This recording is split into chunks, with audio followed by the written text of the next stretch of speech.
Alright, here we go. I'll do a recap. I literally wrote this 5 minutes ago, so apologies.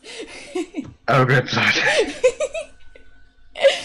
The party had woken up. Oh, I haven't got my.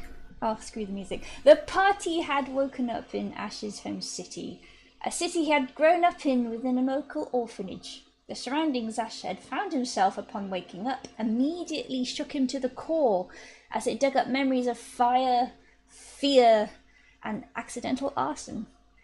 This soon is quickly coupled with the fact he is now a wanted man, having found a bounty poster with his name on it. The group take after Ash as he makes his way hurriedly through the streets, and are jumped by a gang of thugs looking to cash in on Ash's bounty. A comical fight commences with kneecaps popped and family jewels thwacked, and a sneaky and very hidden person picking up on Ash's trail. The group, on Ash's request, make their way to a friendly pub run by a loud and spirited woman who lets them borrow a room to collect themselves. Then screaming happens. Lots of screaming, followed by stomping and telling offs and apologies.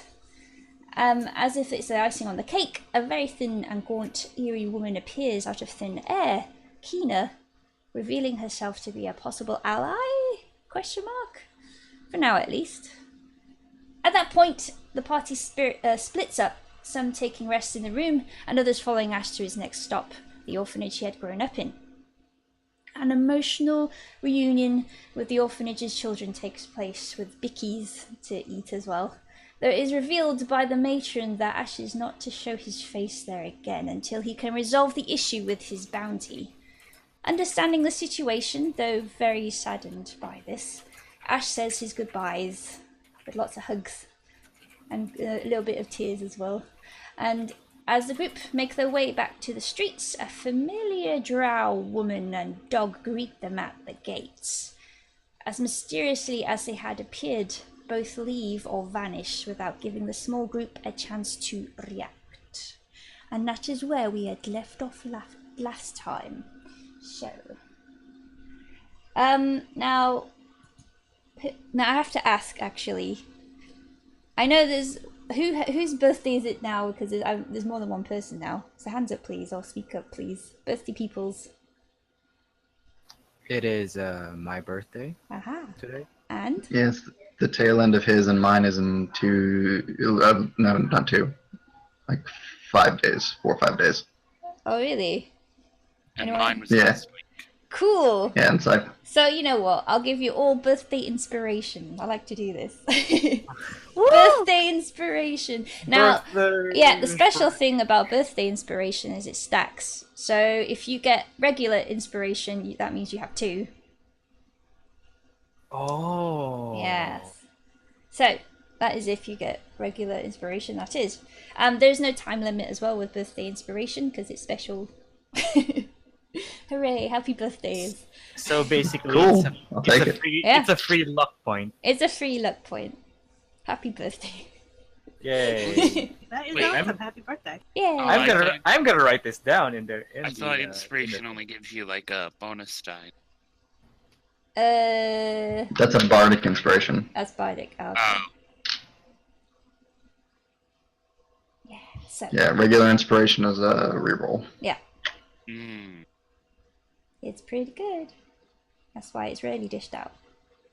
So. Oh, actually, I have to recall. Did Chiiu ever use hers? Because I remember giving Chiiu one. me? Chiiu. She told the really funny pun, and I just had to give her inspiration. I think she did. Did you use it? I might have. I don't remember. It was Okay. a while ago. All right.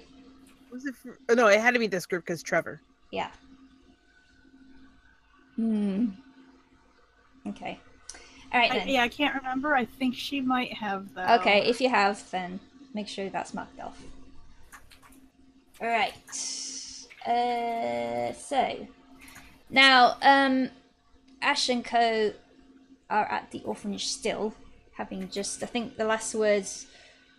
When we left off, Ash was leaning against the wall and Yeah. was sobbing profusely. Oh.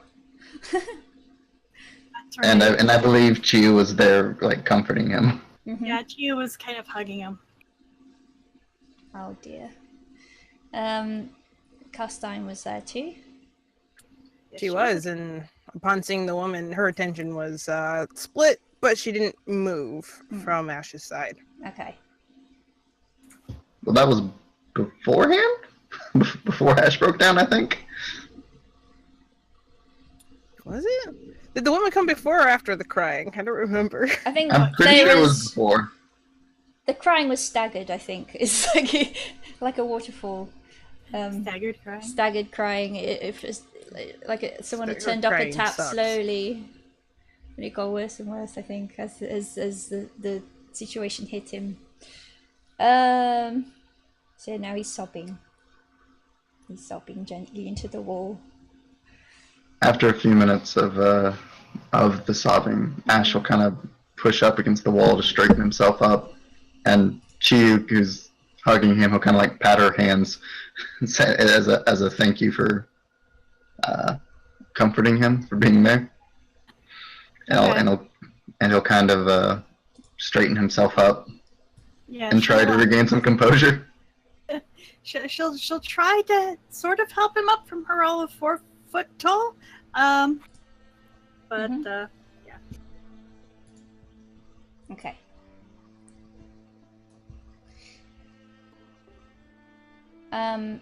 One second. All right. Well, while I wait for you, then, the people still at the pub. I think Kina and Kromdren are still. Kina's in the room. Yep. Yeah. Kromdren, are you in the room or are you drinking? I am. You're getting your drink on. I'm getting my drink on. Yeah. Hey. So that's breakfast. Ale for breakfast. Ale for lunch. Mm. Ale for afternoon tea. Mm-hmm. Ale for dinner, and And ale for ale o'clock. ale for ale o'clock. Yeah. Emergency ale o'clock, and ale for midnight snack. Oh wow.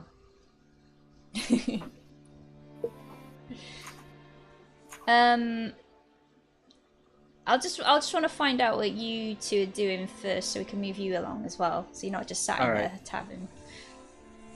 So what are your plans? I mean, at the moment, I'm just like, although I am drinking, I'm like pacing myself because I just wanna enjoy the drink Mm-hmm. as long as I can before I get whisked away by some whatever force Mm-hmm. may take us next time. I start to ponder. I start to write things in a notebook, which is very like uncharacteristic of Kromdren because he doesn't usually rely on notes to like collect his thoughts or something. Okay. It is just to like probably he's gonna like take notes because of study or something like that. But as to keep like a diary, he just started like writing, collecting his thoughts and stuff. And he's just doing that while like taking periodic sips of the ale that was offered to him. There was once a dwarf that lived in a pub. Okay, nice. Kina, what are you up to? Kina is probably trying to just ignore the voices and rest for the moment till we'll either return or she feels the need to get up and possibly get food. Yeah. While you were resting though, there was a moment where you nearly dozed off, and in that moment between awakeness and sleepiness, you did hear some voices just chatting about making the patients comfy. Making patients comfy. Yeah, just random interjection between your own thoughts. Just trying to ignore it Okay. as best able. Alright. Are you just gonna stay there until they return? Once I feel the invisibility go off, because it is concentration, going to actually get up and head downstairs to get some sheep to eat. Okay. Alright, so you're just strolling into the main part of the pub. It's much livelier now. You hear some whispers of commotion, and it's turned into a bit of a gossip now. Thinking all those weird people that arrived, making some weird noises upstairs. It takes all sorts, that kind of thing. And the person at the bar that had greeted Ash warmly looks at you confused. She doesn't recall you getting a room, but you've come down the stairs anyway. Hello, can I help you? And she shouts over all the people. Some heads turn in your direction. I just quietly head over to the bar. Did you get lost? No, I did not. Okay, are you paying for something? Or do I have to tell you to move on? Just want something to eat. And then she smiles at that. Okay, we got a nice selection of, what's it today? Okay, I think Gerald brought in some ham and salami. That's nice. Just something cheap. Cheap. Alright, we got some rice porridge. Are you interested in that? I've seasoned it with bacon bits. That'll do. Okay, I'll get you some now. And then she claps around together and scurries off. Looking around the area, well, the room, you see Kromdren sat by himself, just in thought, thoughtfully taking some sips of his probably 12th ale and writing. I forgot to count my ale. I'm sorry. There is some collection of glasses on the side of the table that hasn't been seen to yet. He doesn't look drunk. I don't think. You know, he has like maybe some of his nose is a bit rosy. Just looking around, and I scratch my nose a little bit. just looking to see if there's any else going on. Well, it's just the usual crowd at the moment. So you've got people just chatting, just going about the daily business. Some people reading like their book or daily things. There is a person setting up some dice on the table.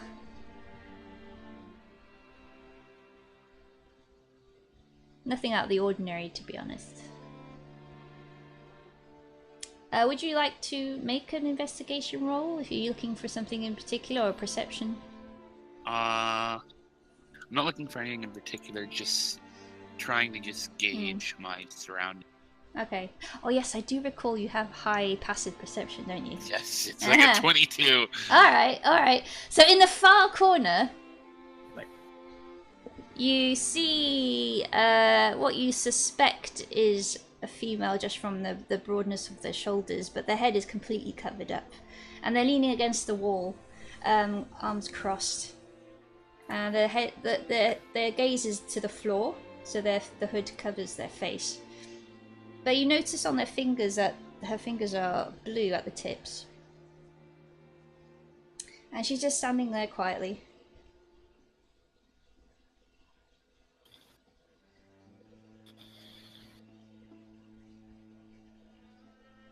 I take note of this. Just for food.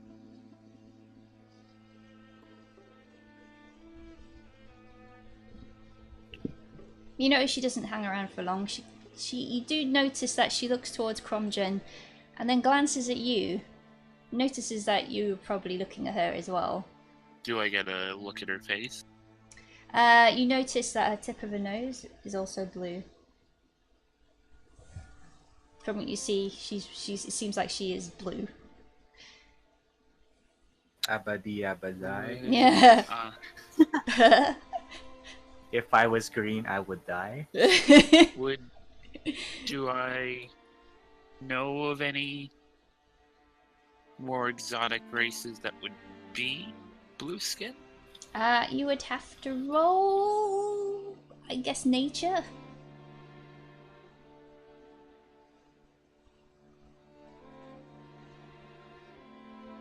You know that there are races that have skin colors other than the usual flesh tones, like orcs and stuff. Some elves But also. nothing specific. No, nothing specific comes to mind. Was she tall, thin, short, fat? Her shoulders were not broad. Her figure seemed to be quite slim, and she was tall.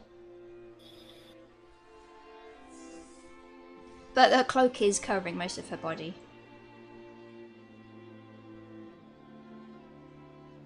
Something else you pick up as well. Every time she makes a movement, there's a slight jingle, like almost like there's jewelry or bells underneath the cloak that are moving.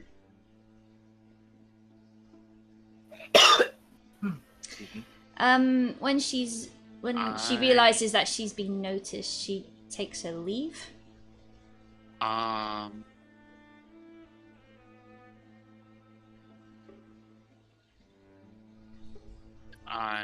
Is she within 30 feet of me?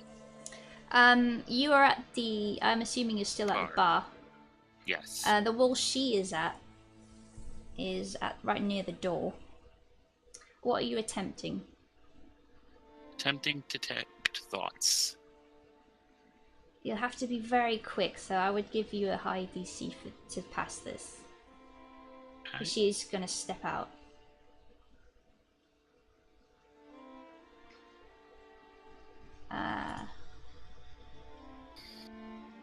Let's think. How would I go about this though? So I would give her advantage if I have to roll. I mean, or do I have to roll again? Is it will? It is.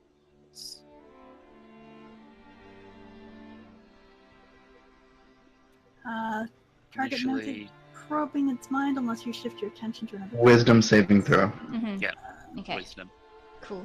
Alright, one moment. Oh, wrong button. Let's see.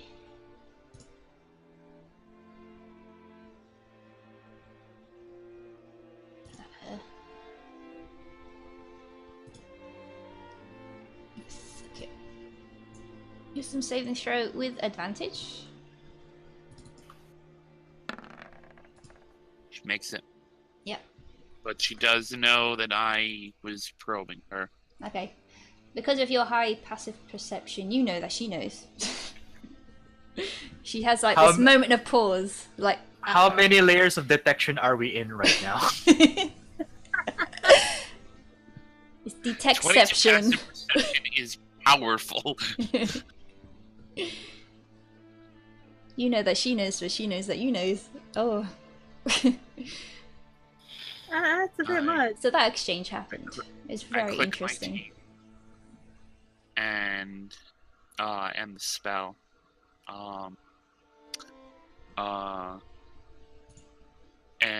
I had reached into my coin pouch because one of the is a copper piece, so it's gone.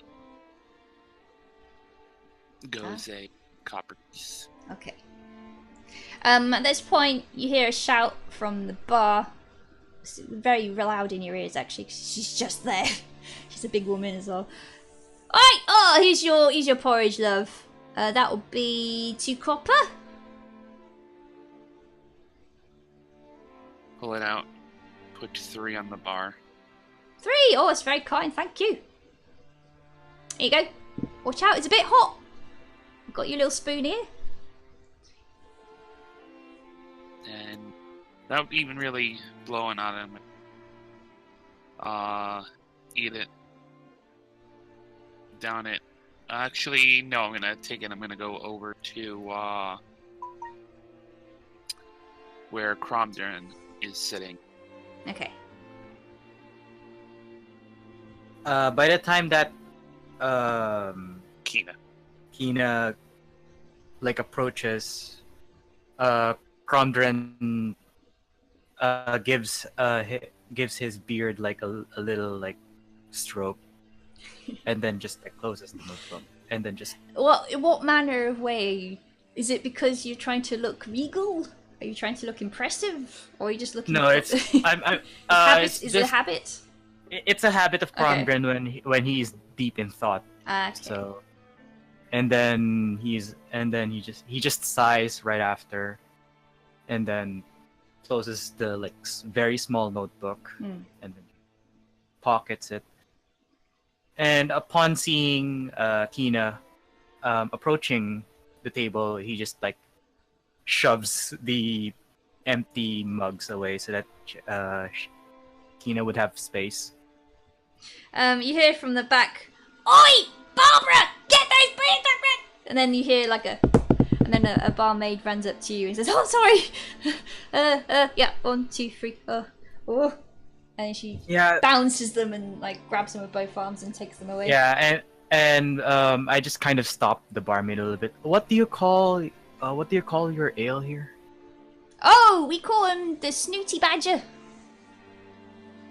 Is it locally brewed? Yeah. Or Yeah. Oh. Locally brewed. In this district actually. Oh, I see. So there's the brewery is in this district. Yeah, that's right. Yeah. All right. Oh, do you want some more? I can get you some more. No, that's fine. All right. I have lost count of how many I had, so that's Okay. I'm gonna drop these, so I'm gonna go. Bye. She runs. So, and then I turned to Kina. What's your story? Friend? I guess.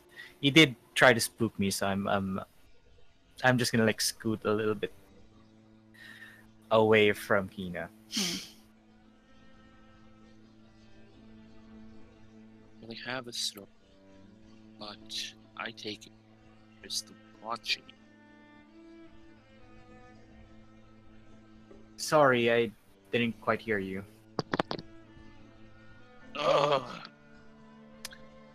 I don't have much of a story, but I'm assuming by the drinks you didn't notice the woman watching you. I mean, people would probably fucking stare at the dwarf because apparently this is like a human town as far as I can see, and dwarves are relatively rare. So I'm probably a tourist attraction at this point. And at that, you look out, your eyes just run over the Did room, she- and you do notice did- people looking at you and whispering. She didn't look like a local though. She did not. This one didn't look like a local.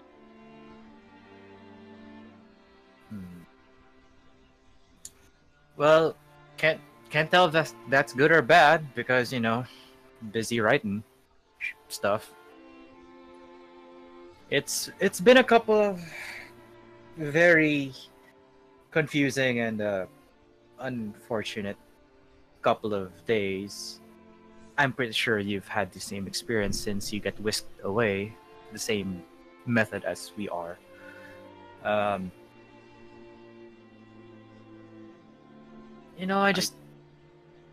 just miss working at the forge. It's my whole life has been there.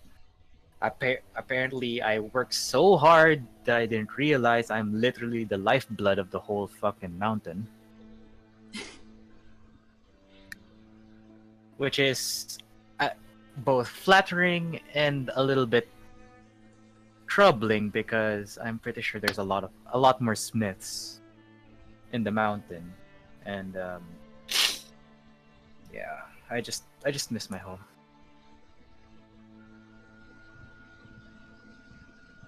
What about you? I'm pretty sure you have a home. Do you have a home? The college where I study is my home. Oh, scholar. All right. No wonder. Yes. No wonder you're good with those like hocus pocusy things that you do. Less a scholar and more an artist. A bard then. Yes. Is that? Yeah. Cool. If I remember correctly, I do hear sometimes that there are bards sometimes travel to and from the mountains as well. Don't know why, but no. I've never been to a dwarven.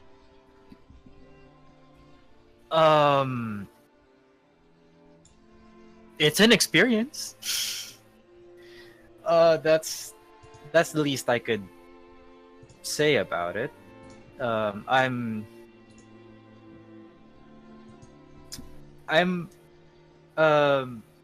it's rather hard to explain because I'm one of the quieter ones and stuff, and I don't usually drink in like the public pub because I'm busy like making swords for the whole day and like making sure the orders get through and stuff.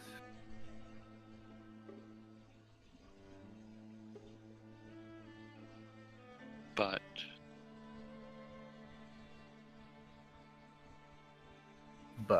I travel. Oh, I travel and earn my way.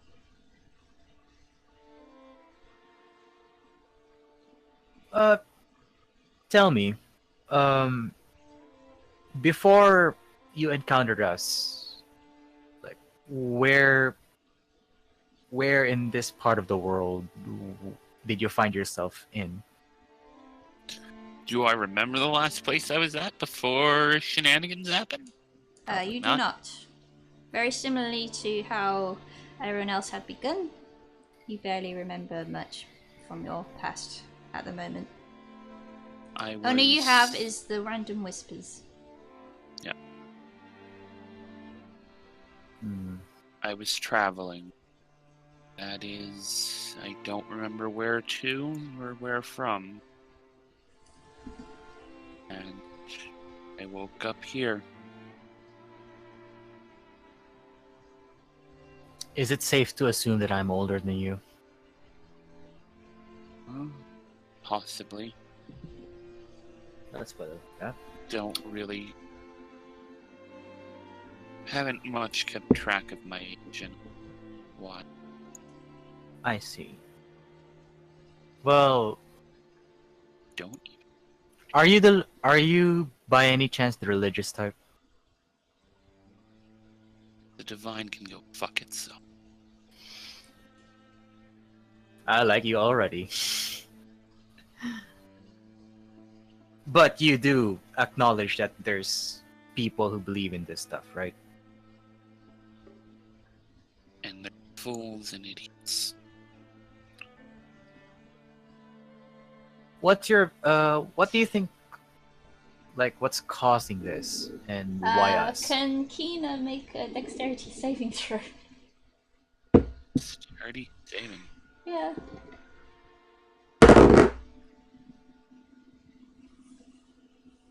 Okay, so you see a mug fly over your head, and then this drunk guy stands up from the table. Hey, what do you say about my religion? Come here, come here. I'm gonna. And he falls flat on his face. Overweight, and he's kind of got currently his trousers are now like showing his bum crack. It's very delightful. He's balding at the top, very red faced due to drink. A human guy, because that's what most of the people are. And he scrambles on the floor. And there's a lot of the crowd now laughing at him.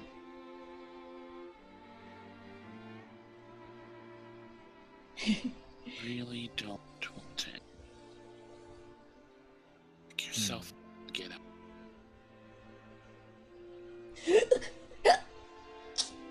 Alright, you and you. And she points at you and then points to the space next to you. You fight. You're gonna fight me. You fight me right here. And then there's a big. 1 minute. Oh, natural 20. Okay, the lady who runs the bar similarly throws a mug and he knocks him square in the back of the head and he falls over. The clay mug cracks and sprays everywhere and he is knocked out cold. And she walks up, like dusting off her hands, like wipes her hands on her apron and like picks him up. I'm so sorry. I'm so sorry. I'll deal with him. You enjoy your breakfast, all right, love? You don't mess with Miss Nancy. Yeah. Don't mess with Miss Nancy. Nancy. Oh my goodness. I was about to use words of terror on him. I've had enough of your shenanigans. You get out your bars. Your bars, and everyone cheers. I like to say like I would like to rage and do a drop kick. Nancy already did it. So yeah. Before Miss Nancy goes, I just compliment her quickly. Good throw, Miss. She winks and flexes her biceps. I become mad. Bar owner rage is worst rage. I was about to use words of terror on him. And scare the shit. He would have failed that most definitely. Yeah, because DC 16, he'd be rolling at disadvantage. Oh yeah, he would be. I now then offer my hand to Kina. Kromdren, by the way.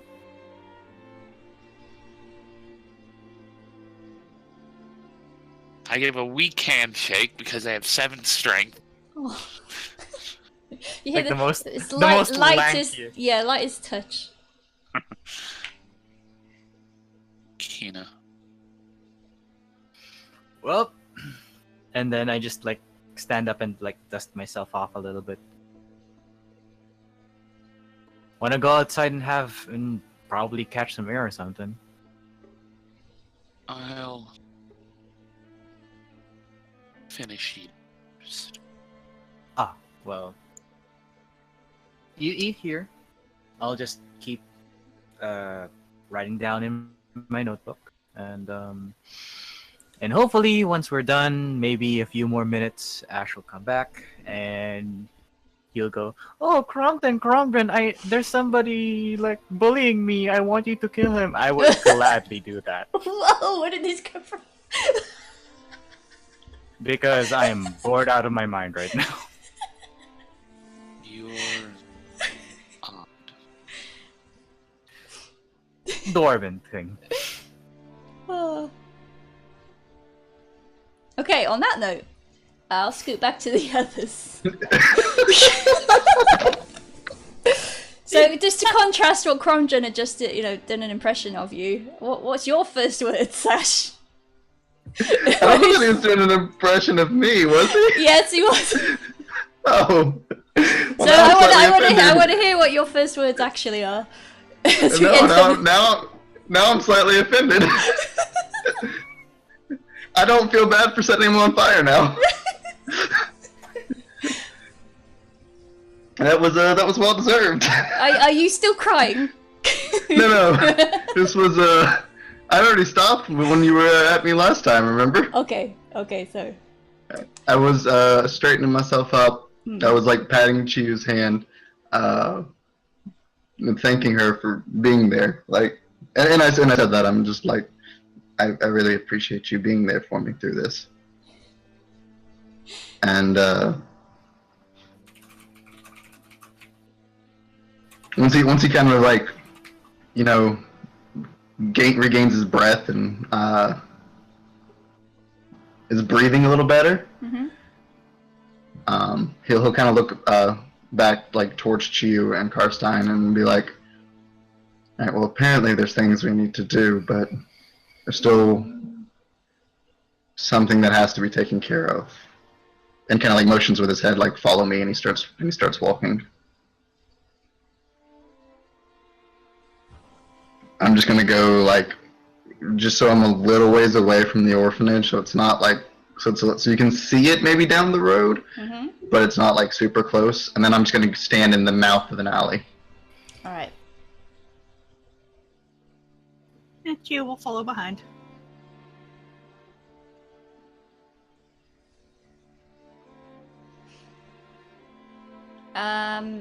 Carstine? Oh, let me check Discord. She's registered us here. Yeah.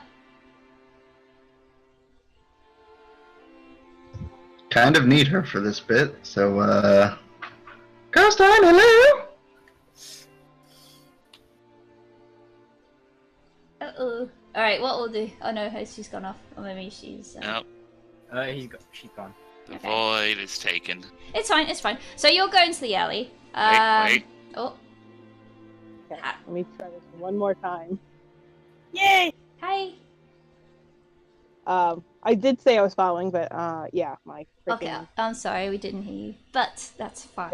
No, my internet did cut out, so Okay. I'm here. Hello, I'll be hello. bouncing back and forth. Okay, no problem. So, I guess I do both follow. yeah, so you've So- gone into a nearby alley. Just for some, privacy. So once I'm like in the mouth of the alley, I'll turn and I'll like look directly towards Carstine.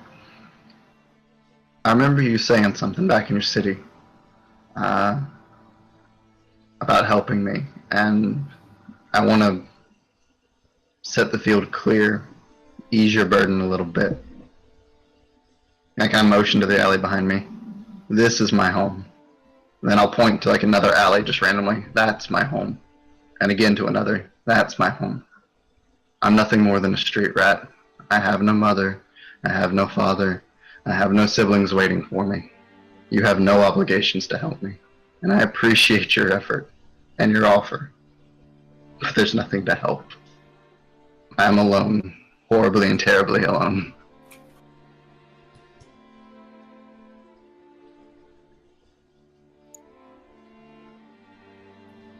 Chiiu kind of looks around as he points, and then she just starts crying and then hugs his leg. Oh, Chiiu. Oh. Oh.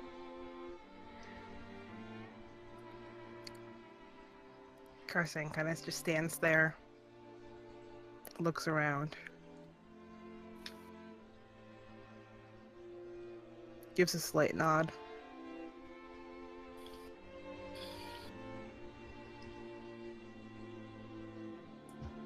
But she doesn't move from where she's standing.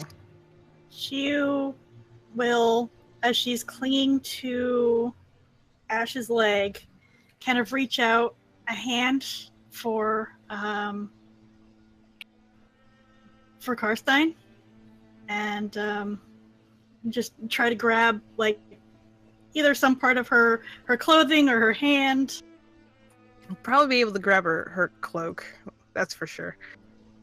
Okay, then she'll just kind of tug her to pull her in close and kind of a group hug. If Carstine will let her. Oh, this is like I know what I would do, but this Carstine's a bitch right now. She'd probably let herself be pulled in a bit. But I don't think she's actually gonna make like a physical movement to like hug or comfort at the moment. Okay. And Chiiu will just say, you know, we are being family now. And I appreciate that thought more than you will ever know, Chiiu. And I kind of like put my hand on Chiiu's head since she's kind of like wrapped around my leg. Oh. There's still one person I have to see in this town, and apparently we have trouble brewing.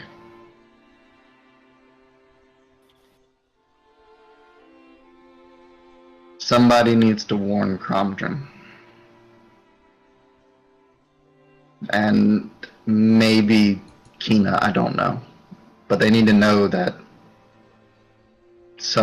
there's trouble here and looking for us, apparently.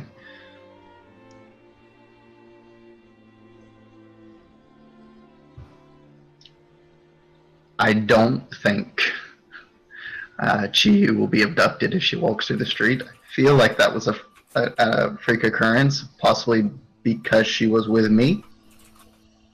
But at the same time, I don't want to take a chance.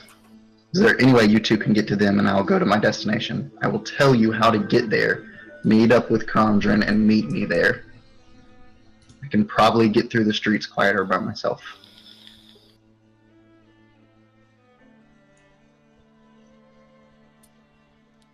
You can see Carstine swallow. And actually, for Ash's first time, this is the first time she's spoken. And her voice is rougher than before.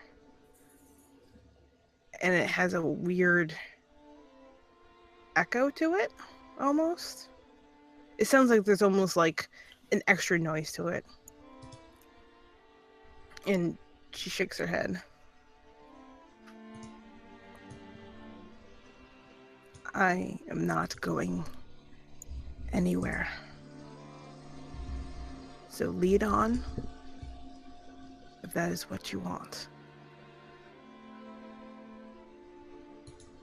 Ash will stare for a moment and then kind of nod. Chiiu, after you've been with me through this, I really hate to ask you to leave, but is there any chance you can go through the air back to where Kromdren and them are? I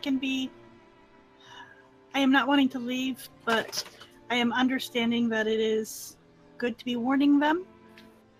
So I will fly. Would you? I'll tell you where I'm going. Once you're with Kromdren, grab him, grab Kina if she wants to come, meet me there. I think being together is the best at this point, but there's somebody I have to see.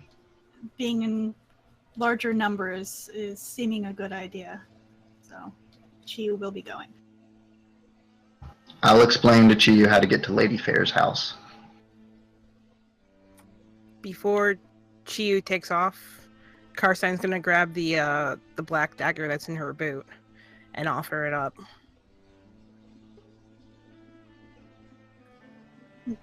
A dagger? Chiiu looks at it curiously while holding out a claw.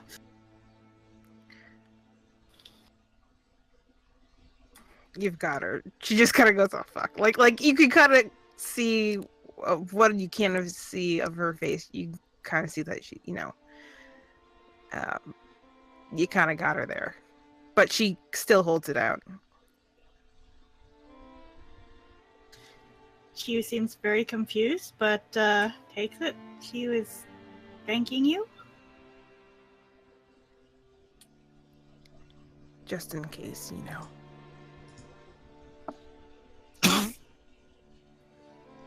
Chiiu is understanding. Chiiu will then hug Carstine's leg. Should Chiiu be letting the others know that there may be being a fight involved?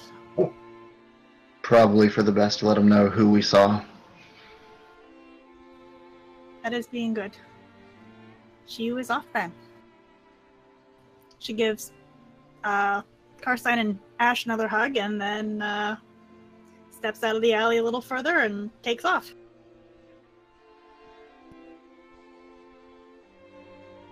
Can you move quick and quietly, Carstine? Ash kind of smiles a little bit. Haven't been caught yet. Then follow me. And I'm gonna, take the quickest, but where I will be, avoiding every person imaginable that I can to get to Lady Fair's house. Okay. Let's just zoom out of this map. Okay. I like the music I picked for this. Okay. So the orphanage, excuse me, dice. The orphanage would be in Terra, and on the far left of the map. As you're moving through the streets, you have to make your way inside the city wall, which you can do so easily because there are a few entrances around the outer rim. And this would take you into Meridionalis, which is this is the area where people go to work. So you're passing workhouses, and you're passing a couple of very old-style factories but still use burnable fuel like wood and coal, and they're lighting up big furnaces within buildings. It's like a mass production smithing, from what you know, Ash. But the work conditions are terrible. You can see black smoke rising into the sky, and the air is quite heavy with smoke as well the closer you get to these factories. And you see the people around here. They worked very hard. They're dirty, and their clothes aren't that great, you know. But, you know, they're too busy to show much emotion from what you can see as you pass them anyway. The mansion you're heading to would be in Septentrionalis, where you'd first appeared in the ruins of a burnt building.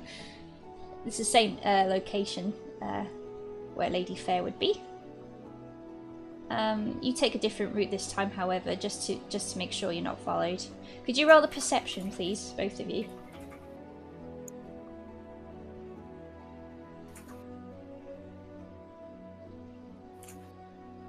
I only rolled an 8. Okay. Carstine rolled 18. Okay. This Carstine's good at perception. Yeah, this is good. This is fine. You're not quite sure at first. You pull Ash into like an alley and kind of ask him to take a slightly different route, and then you notice that most certainly there is someone following you, because they stop in their tracks, look where you are, and then duck down behind a wall before following down the route you had just taken. So I'll try to deviate my path, throw them off. Okay. I might try do contesting rolls then. Let me think. I have an idea. Let me double check something. Okay.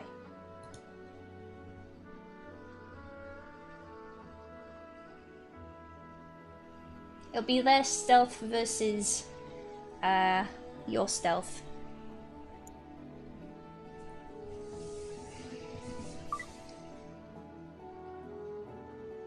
Nope, never mind. The plan I had was really backwards. sad. No.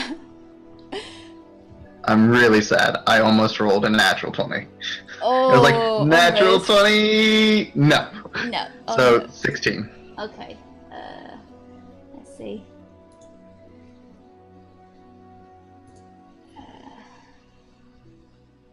Not that good at stealth, but... Okay. Oh, you beat them. Cool. Alright. You seem to have lost this person as you zigzag through the streets. You breathe a little easier. Eventually, you come to same type of very well cobbled street with very fancy buildings either side. Very similar to old Victorian style buildings with nice brickwork along the edges and many windows. Quite tall and thin buildings. Lots of potted plants around the sides. You also hear faint music as well. Getting closer, you hear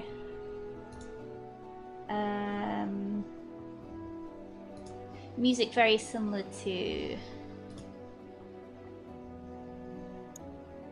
let's see, a violin.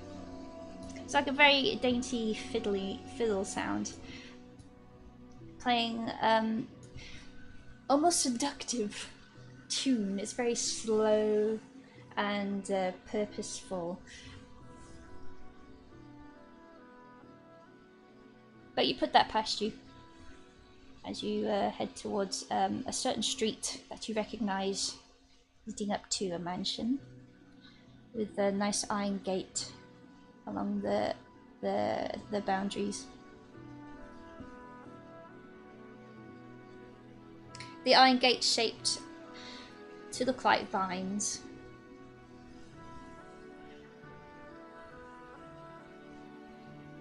and the building that it leads up to is like a white brick with vines matching the gate, decorating the sides of the building.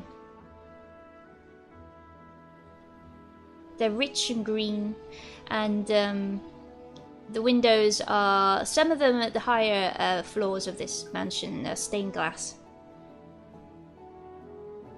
And the image on the stained glass is of one of doves. Very peaceful looking.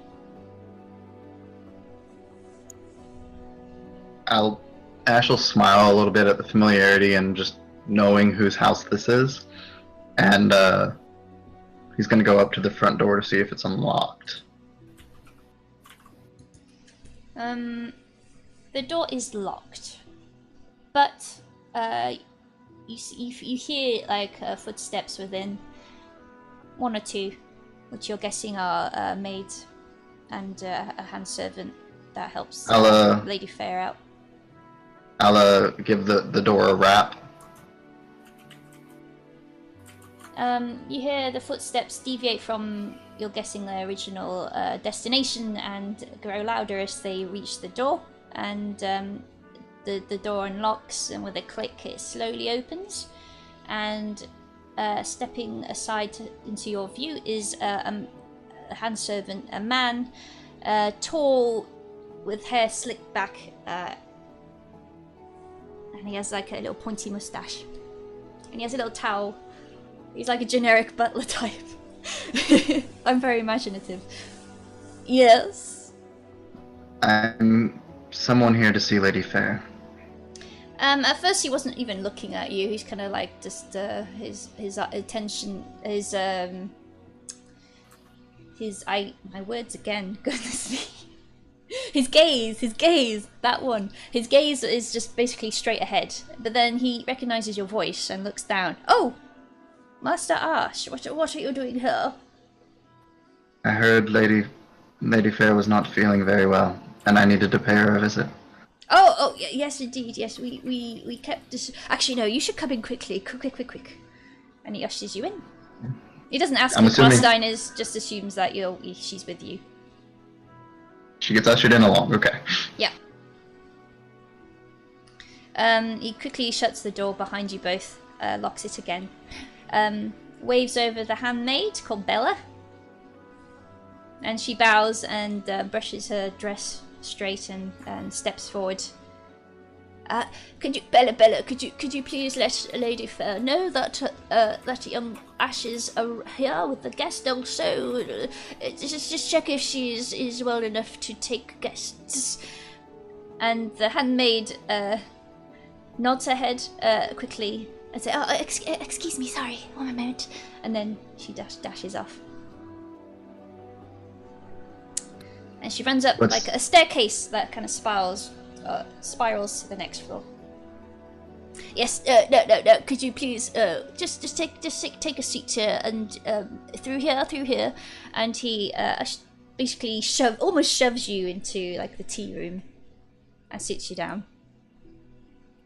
I'll look at him and be like, "What's Lady Fair's state?" Well, the chug and the doctor said she must stay in bed. So lots of rest and lots of warm soups in the morning. You know, the usual affair. Really, he doesn't quite know what's wrong with her quite yet. You know, but she's stable. That's the main thing.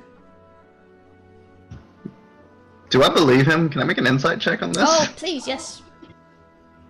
Please do.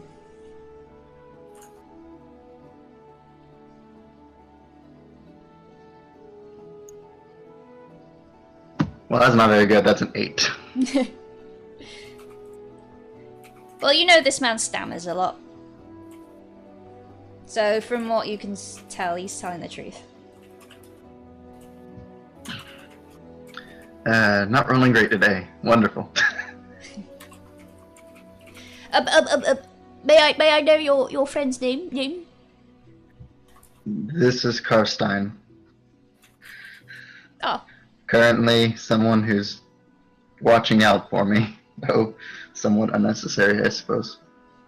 Miss Carstine, and lovely to receive you here in our Lady Fair's abode. I do apologise for my lady's absence. She's taken ill recently, and she must relax her duties. In the middle of his stammering, she kind of gives him a small wave. Don't worry, it's completely understandable. Thank you for your patience. And he's rubbing his hands together. It seems like a tick he has. Yes. So I could provide you with some tea while we wait. I'm okay, thank you. And he kind of glances over at Carstine. Just there's a small head shake. Very well. I'll just go see what Bella is up to. Excuse me. And then he scoots out the room. The moment he leaves, I want to stand back up because Carstine's not feeling comfortable. Not at all. And she's just kind of like look about the room, kind of almost not take point, but more like, what the fuck?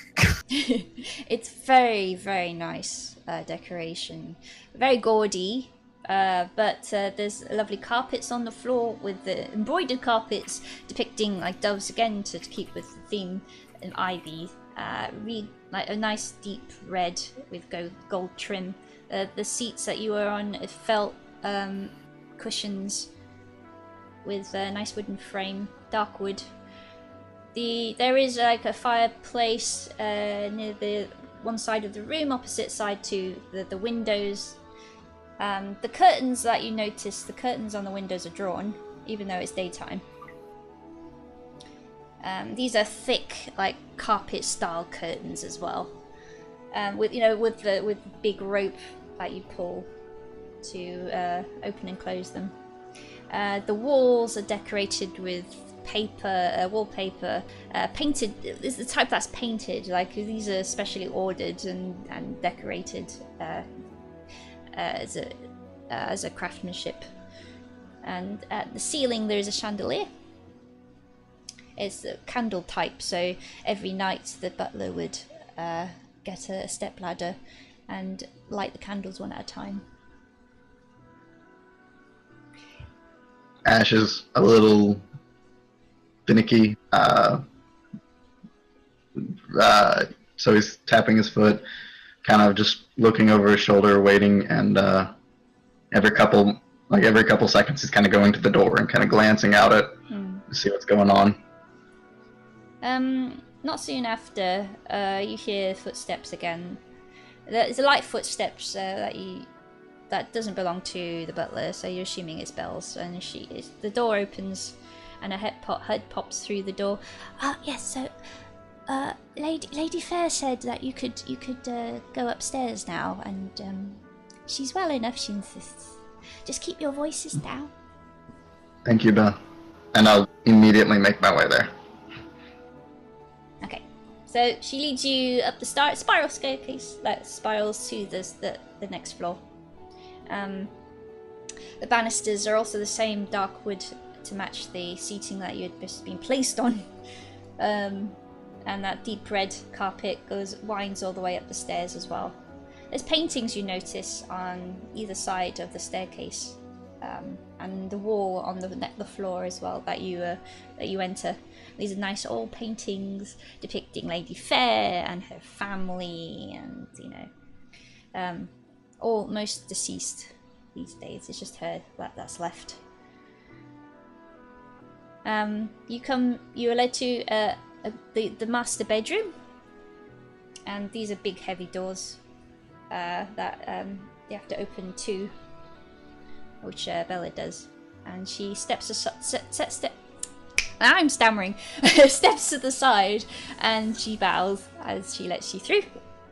You are presented with one of those 4-poster beds with really nice silk curtains that are slightly transparent all the way around. There's lots of plants in this room. They're believed to keep one's health, you see, lots of plants.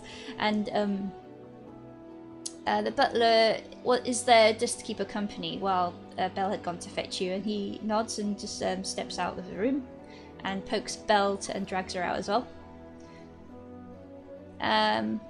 You can't see inside the bed itself quite yet because the curtains are slightly obscuring the view. But there is someone there. You can see their silhouette. Ash will kind of move around to where he can see if he can get visual with Lady Fair sitting in the bed. Yep, there's a little stool next to the bed. Next to the stool is a little table with a jug of water and a glass. I mean, without walking up to the bed, is there a point where he can see Lady Fair sitting there? Like if he goes to where that stool is like the curtain drawn? The curtains are transparent, so as you get closer, her silhouette becomes more clear. So, and she is, I guess once she's propped up against huge pillows, so she's in a seated position, not lying down. And these huge feather pillows, are just making her sit up in a nice comfy position. She is, you can't quite see her face, but she does look very thin from what you can see. I can tell it's her though? Yes. Noticing the state that she's in, Ash will walk up to where that stool is, and he'll get like right there, fall to his knees, and essentially like prostrate himself before her, and I'm sorry, Lady Fair, I've messed up, I've let you down, I've failed. And then the tears will kind of start coming back a little bit, and he's just like, and he just like he's just constantly repeating apologies until he just can't really speak correctly. You see a very thin hand pull a drawstring that's quite as near her, and the curtain pulls aside slowly, and then you see her face. She's pale. Her eye sockets are slightly sunken in, and she looks very tired. Her hair is tied up into a top bun, and she's wearing a nightcap as well. She has night clothes and a nightgown that are wrapped around tightly. And when she finishes pulling the drawstring, her hand reaches out to take yours.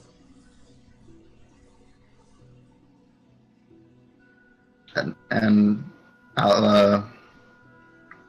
will reach up to take her hand. She speaks, and her voice is very quiet and very soft. A lot more weakened than from what you remember from last time you spoke to her. Now, Ash, what seems to be the bother? What's wrong? Please tell me. Don't cry. I'm wanted. I'm a felon. When I left the orphanage, I took your name. Did I ever tell you that, Lady Fair? Oh, I'm honored. That's very, very kind of you. I took it as a reminder of the wonderful person that you were, as hopes to be a better person. And I failed. Now I'm wanted for a crime that I didn't mean to commit. Why do you say you have failed? Because you are this radiating symbol of kindness and good, and I'm a thief. I'm a rat that wanders the streets and takes. I know a boy who gives to the poor before he takes for himself. I see a boy full of remorse of any misdeeds he may have committed, even by accident. I see a young man learning the ways of life. Not everyone has the answers or the true path immediately, of course. I took many years for me to find what I needed to do in this world, and you should not knock yourself so harshly, young man.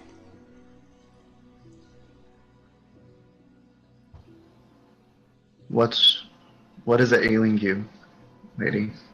Oh, I do believe it's just my age catching up to me.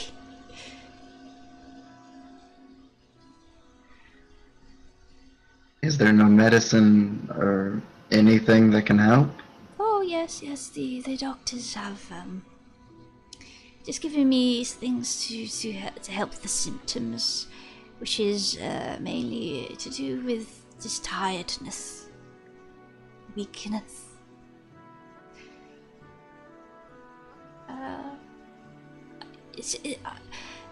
I shouldn't worry too much, you know. This is just the nature of things.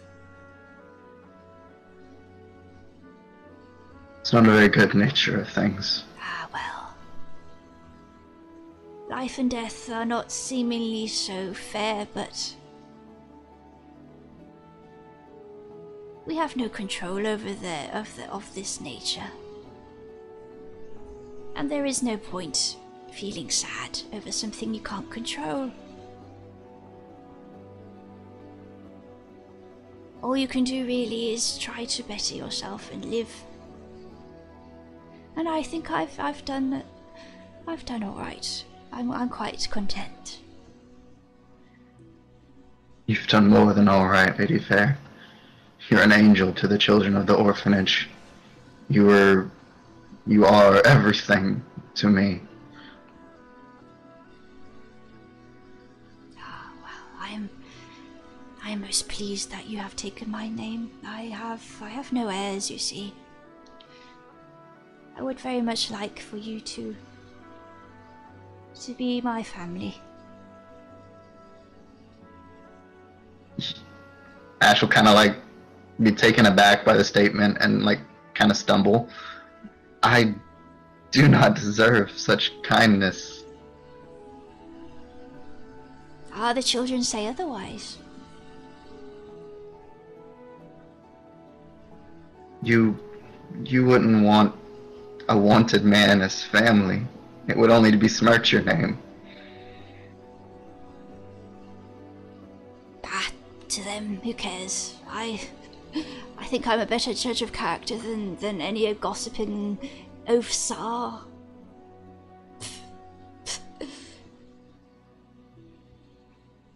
You're the best judge of character. Now, please tell me about this young lady. Who's this? Apologies.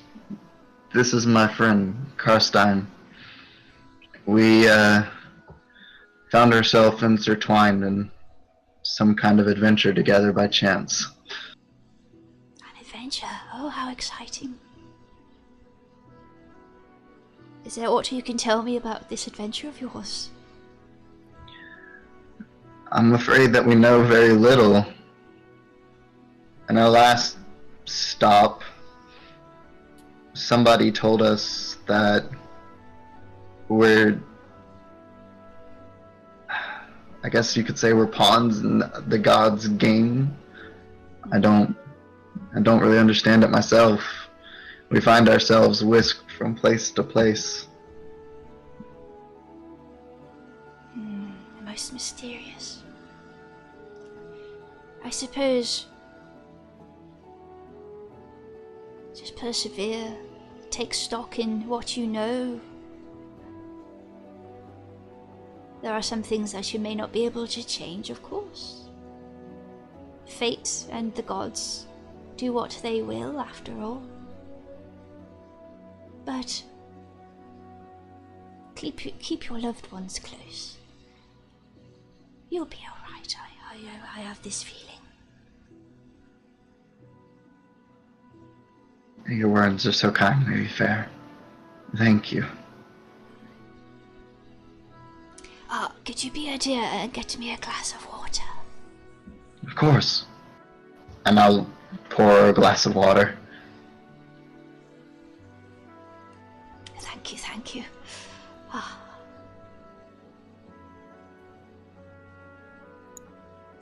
Now, and she takes the glass in her hand and rests it on her stomach.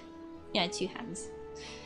Now, about this business that you tell me about, that you're in trouble. Give me the details. I'll see what I can do. I'm wanted for arson. A house was burnt down, and I'm the one to blame. And to be fair, I am the one to blame, but I didn't do it intentionally. Accidental, I see. And you're clearly very remorseful for this.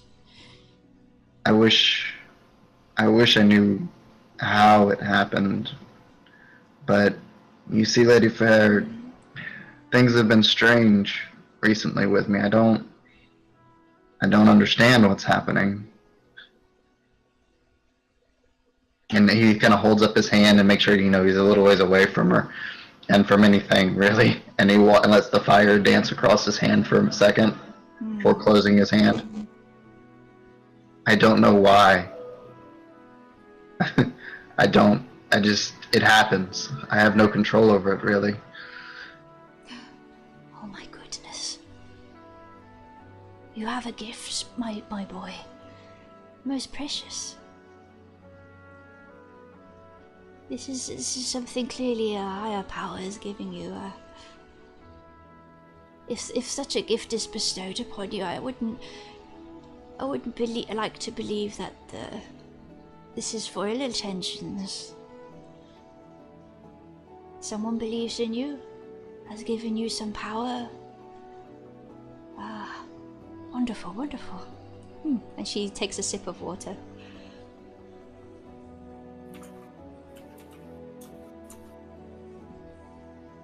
Do not trouble yourself with trying to clear my name if it's too much of a hassle.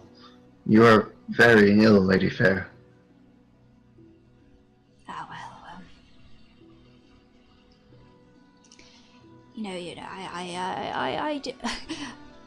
I have to do what I can. Even in my state at the moment, I'll see what I can do. Yes, don't worry. You are too kind. Yes. Did you go to the orphanage recently? How are the children? I did. How are the children? They are as pleasant as always. Rascals, every single one of them. Lovely. They miss you terribly. Oh, I do like seeing their little faces. And she kind of drifts off into a sleep, still a bit weak from Ash will quickly move to catch her and grab the glass and kind of lower her, into a better position and put the glass on the table. Yeah, and he'll cover the blanket over her and make sure she's comfortable, and then step away. Yeah, there's a very calm smile on her face, and she's slumbering very peacefully. There seems to be some blood. Well, her cheeks are more rosier. Your visit seems to have revitalized her a tad. Ash will just kind of look down at her, smiling. A tear kind of rolling down his face still.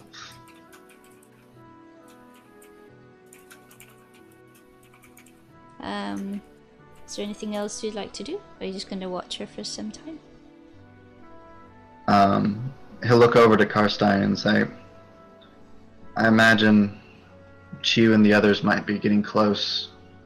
Do you think you could go see if they're here or close to here? Keep an eye for them. I'd like Chiiu to take a look. She'll take a steadying breath and give a nod and head out of the room. Okay. Ash will kind of sit on the stool next to Lady Fair's bed and just kind of look down at his hands and just wait. Okay. So Carstine, you've gone off to find Chiiu. Gonna go to the front gates to wait. Okay. Actively kind of, since I knew we had a tail, I want to keep a very sharp eye out for anything odd. You hear the music still nearby. The seductive violin ditty is quickened to a more jovial, upbeat tune. Some people clapping along. Can you roll a perception, please? Sure. Oh, you hear Chiiu? Yes, I am. Wait, Chiiu appears out of thin air. Lands down at your feet. Okay, so what are you doing, Chiiu? So you've gone to... Are you going to pick up... Yeah, she's gone to the tavern to pick up Kromdren and okay, so just wait one moment. Just wait 1 moment. I thought I heard Chiiu, so I'm like, okay. Oh, I'm sorry, no. So you did want me to roll perception? Yes.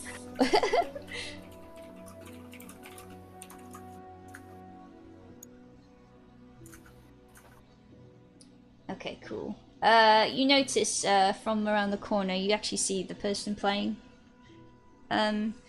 He's dressed in extremely bright clothing, very flamboyant, and he is not human. In fact, there are two antelope-like horns sticking right up from from his forehead. He's pinkish red, pinkish purple skin tone with brown hair. Quite a few piercings from what you can see that are glittering in the sun as he dances and plays his viol. People around him are just ordinary folk, gentry and some handmaidens giggling, entranced by this person. Carstine would know what he is because she knows one. Actually, she knows a couple personally, but she's gonna do her best to tune the music out and just keep watch. Okay.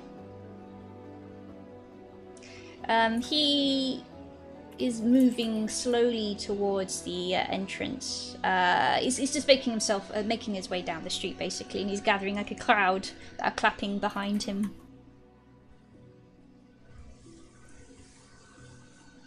I want to reach for my pepper box. Not draw it, but just settle my hand on it. Okay. So he's just fiddling along. I don't think I have music. I want music now. But he's just playing along.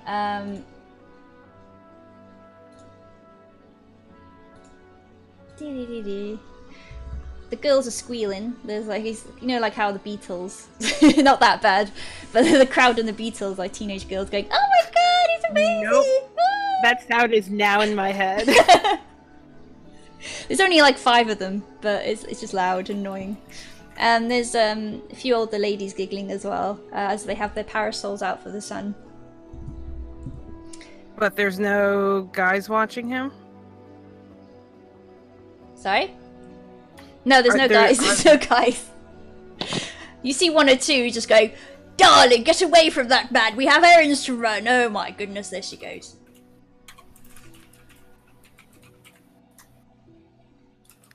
Carstine's not having any of this shit. She is not happy. She's not just gonna keep my hand on my gun, but not make any movement.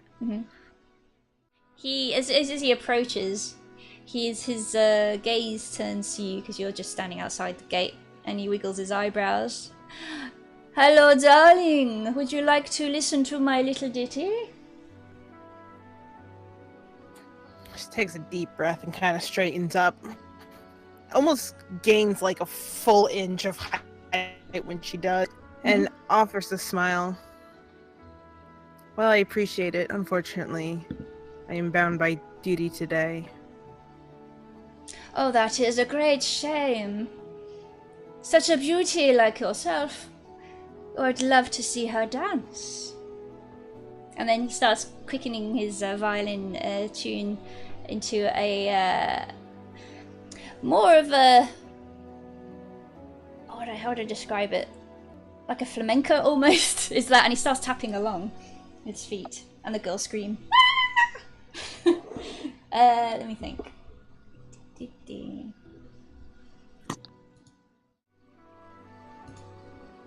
He doesn't step near you, he just steps around you as he dances. And a lot of the crowd are kind of blocking the path leading to the entrance now. Yeah, not having that. I'm gonna move, like, try to get out from around there. Okay.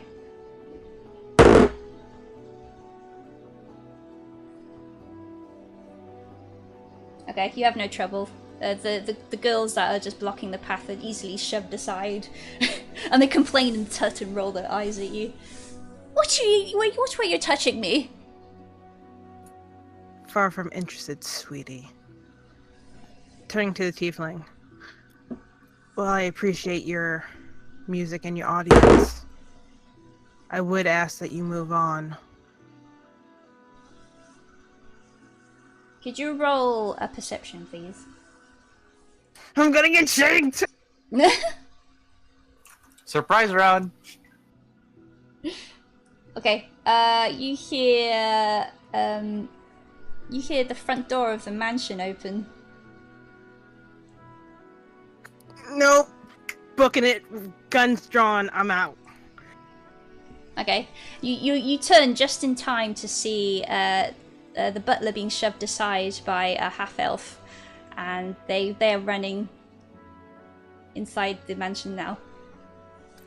Before I actually get in through the door, I'm shooting a shot into the air. Okay, into the air. Yeah. Okay. The girls scream. The bard stops and feigns shock. Oh my goodness, what is happening?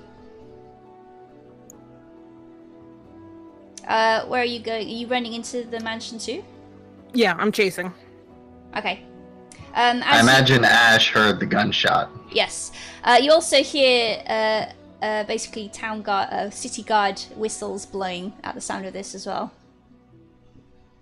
Ash will instantly move to the door and kind of crack it and watch out it, see what's happening. Okay. You hear footsteps thundering up the staircase. Bella squealing as well. The moment I see movement, if I can't tell who it is, I'm shutting the door and I'm finding a chair or something to bar it shut with. Okay. Well, first thing you would probably see is the door opening, so it's barging through. What are you attempting to do? I'm tempting to take like a chair or something and put up under the handles of the door so that if somebody tries to open it, it's jams and they can't open it, and kind of put a couple things in front of the door to blockade it so nobody can come in unless I'm physically letting them in. Okay. Let me describe the room as well then. So you've got the main two doors, that is basically one entrance of the room.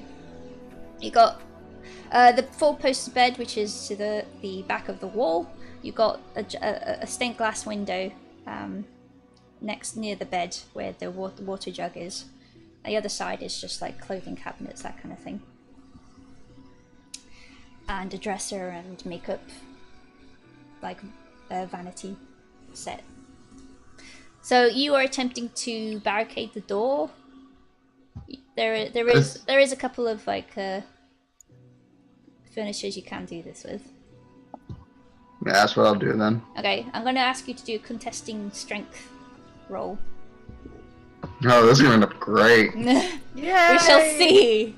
Oh, I got a thing for this on it. Okay.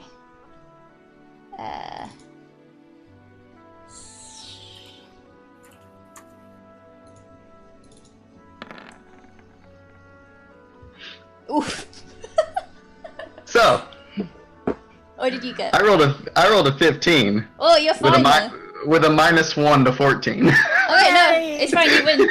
You win. So Yeah. you slide. What furniture are you taking?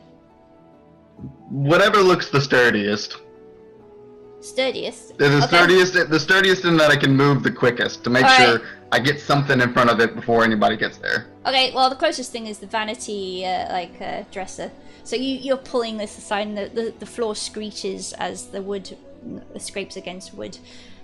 And just as you reach the door and block it, the door is like hit with a heavy body behind it. Oh!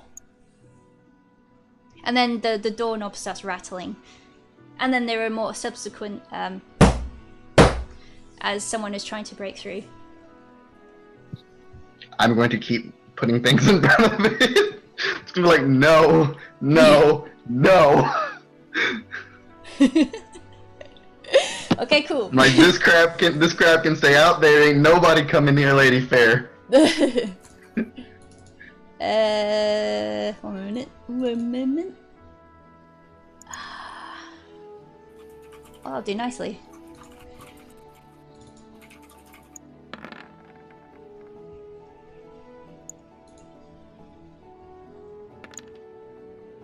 Okay, you just see, it's like a his Johnny moment. Here's Johnny, and then like you see like a tip of a war pick like really splinter through the door with a loud crack, and there's like a one moment where it's stuck a wee bit, and then it's a massive tug, and then you can see from the other side, and then you see a little eye peering through. If I see that eye peer through, I'm throwing a dagger into it. I'm just like, no! No, stabby. Okay, Dagger. you still have to roll for this. You can't just do it. So please roll. Roll the dagger. 18? Okay, so you hit. Can you roll the damage?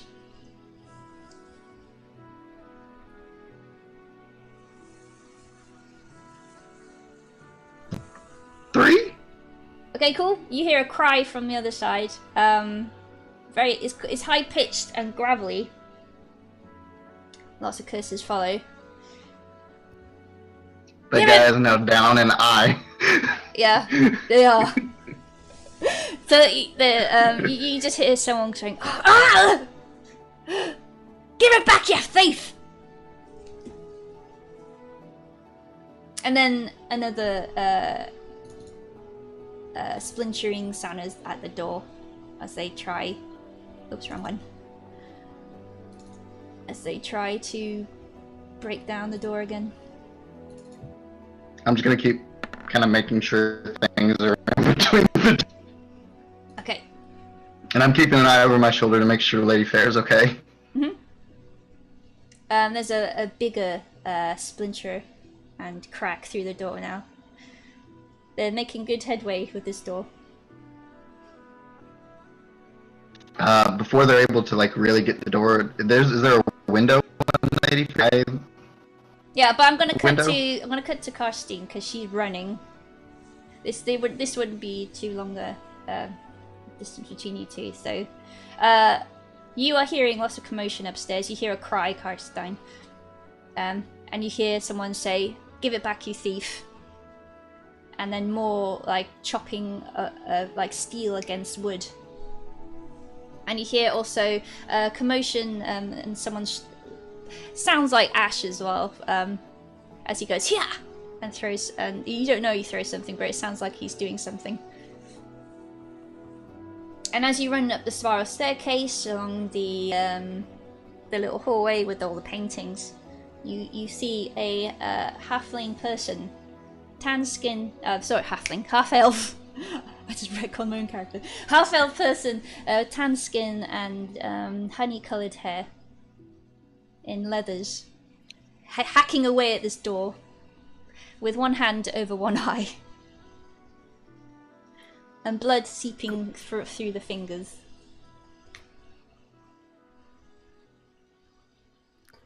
Nope, I'm not even. No, she's done. She's just. I need to make sure I picked up trick shots. So I'm going. I'm gonna. Huh? You're gonna do a 360 no scope. Exactly. Essentially, that's the image I have. Like Carstine gets up into this hallway, turns the pepper box. Deadeye to gain advantage on my next attack, and I'm just shooting. Cool. Please do. This person has no idea that you're there as well. Okay. So that was 3 before.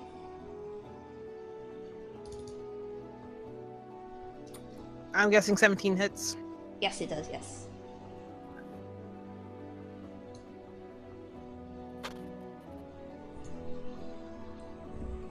Okay.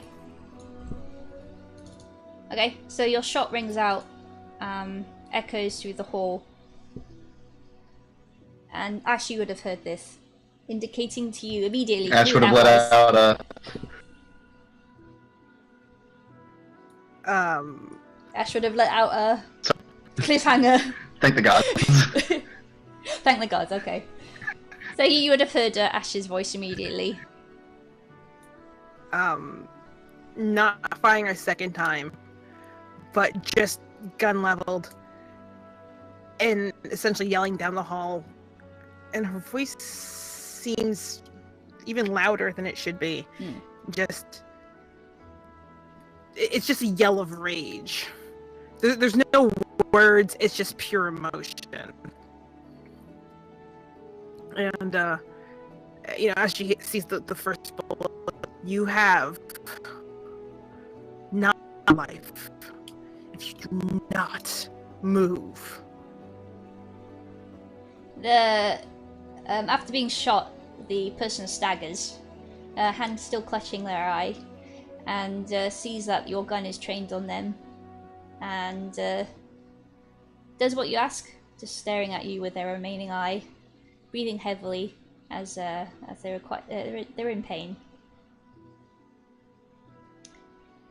and they just snarl at you. He returns it and just kind of stalks towards him. Okay. Alright, from within the bedroom, a stone smashes through the window, and a tiefling man jumps to the windowsill, and nods his head to you. Good day! Because Ash was looking for a window anyways, so... Yeah, he greets you. Quite cockily. And Ash is going to just through the window if he can. Well, the window is right next to the bed where the jug is. So your Lady Fair is still asleep, amazingly, for all this noise, and the glass is like, because she hasn't drawn her curtain again, so there's glass like flying all over her bed and all over the carpet on the floor. And the TV There'll be like a little flicker down. of flame. As Ash noticed that little flicker of flame from his eye just right on the side of his face. Uh-huh. Because he just got angry really quick, and he's charging this tiefling to hopefully kick him and push him back out this window, even if I have to go with him. Nope, you belong over there. Can you just describe that again? You're breaking up for me.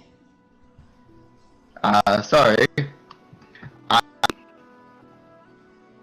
So with that little his eye down the side of his face kind of thing, the quick thing that he's charging him and he's trying to force him back out this window.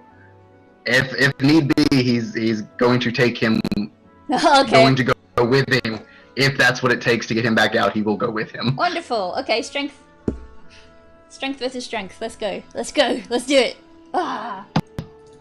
Natural 20. Okay, you just do it, mate. You both. Are you? Oh wait, let me just check if he grabs you still. No, he doesn't. Okay, he goes flying out, but. What should I roll? Dex.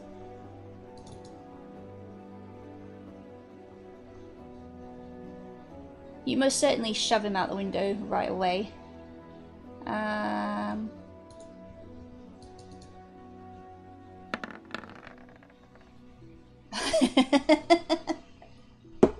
This is fantastic. Okay, you hear a snap from around your neck. And as he flies backwards through the window, you see in his hand that he has your necklace, and he's gone. I'm going to try and let loose blast of fire. Okay. which still is necklace. Okay. I don't know how well this will work. Mm-hmm.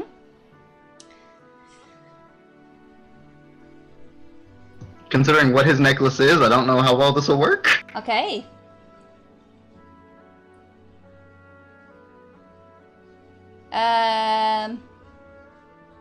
I would say at disadvantage then.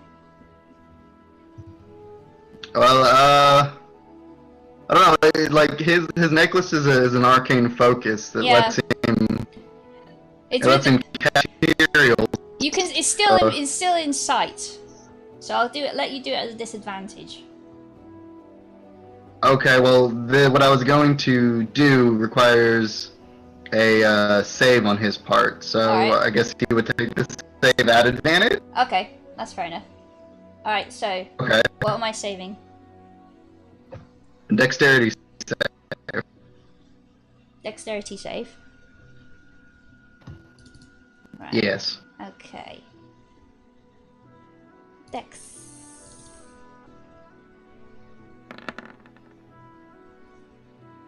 $11.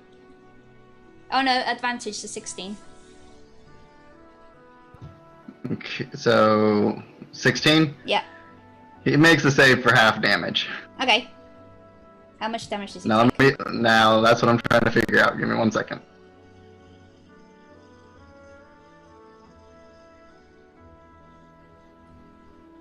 Alright, he's second story, so he'll take full damage as well. I would have heard the smashing of glass, right? Oh yeah. You would have heard this from within the room. You don't know what's going on. And you're focused on this guy. Yeah, I figured just put like a pin, a thumbtack right there. Okay.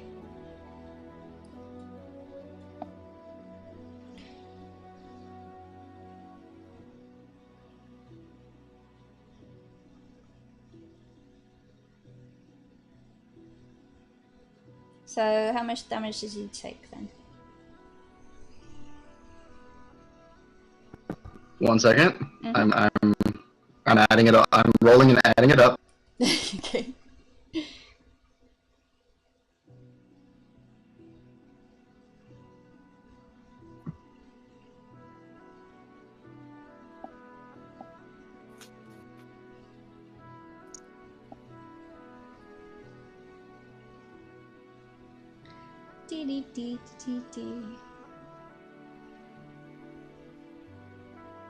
I would say the bloke that you've got your gun on, he looks towards the door, the hole that he's made. Sees what's happened inside and goes, "Ha!" And they seem a bit more confident. It's a combination of hearing the glass and him going, "Huh." Mm-hmm.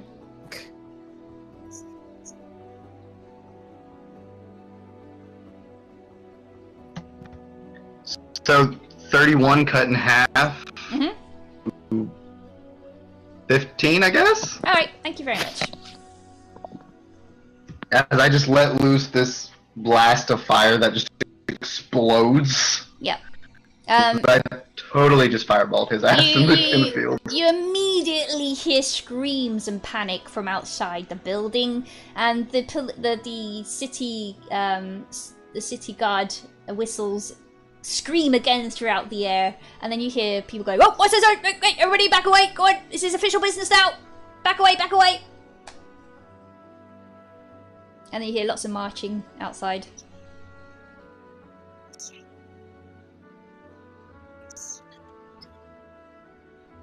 The tiefling that is just fallen from the story seems like he hasn't moved for a few moments, then gets up, shakes his head, and pats out some flames and hobbles to the back of the building where the gardens are, and you know there is an exit there. He seems like he knows what he's doing and has scoped out the place beforehand, from your guess, because his movement is very no hesitation. I'm going to curse under my breath and run to Lady Fair and make sure the glass is brushed off her back. Yeah, there's some cuts on her hand and her face, but she's still sound asleep.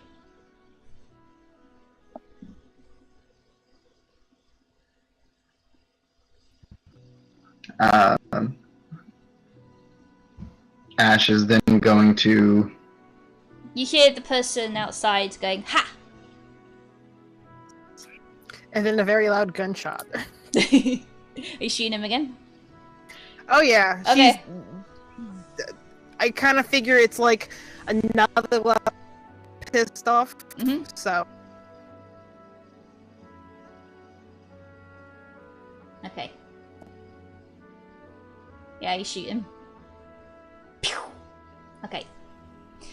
He staggers, or they stagger, to their knee, and a bullet wound hits is in their side. So they now have one hand over their eye and one hand over their side, and they cough up some blood.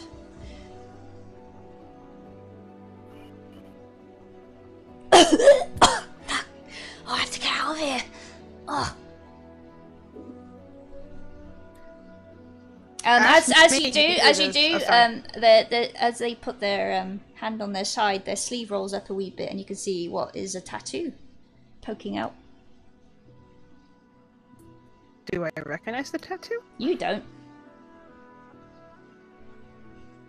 but you see scales.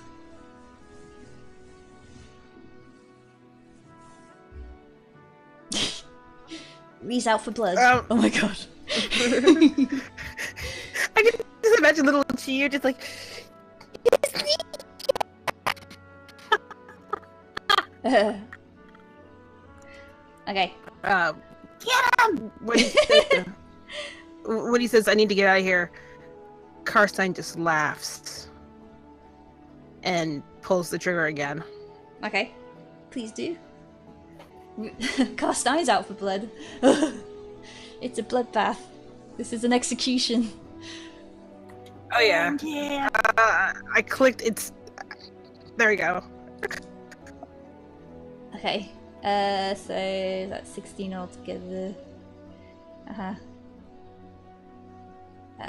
So. Alright. Now in my head. Cool. Alright, so now they're like getting shot again, and this they fall to the floor. They're not dead, but they're heavily wounded now.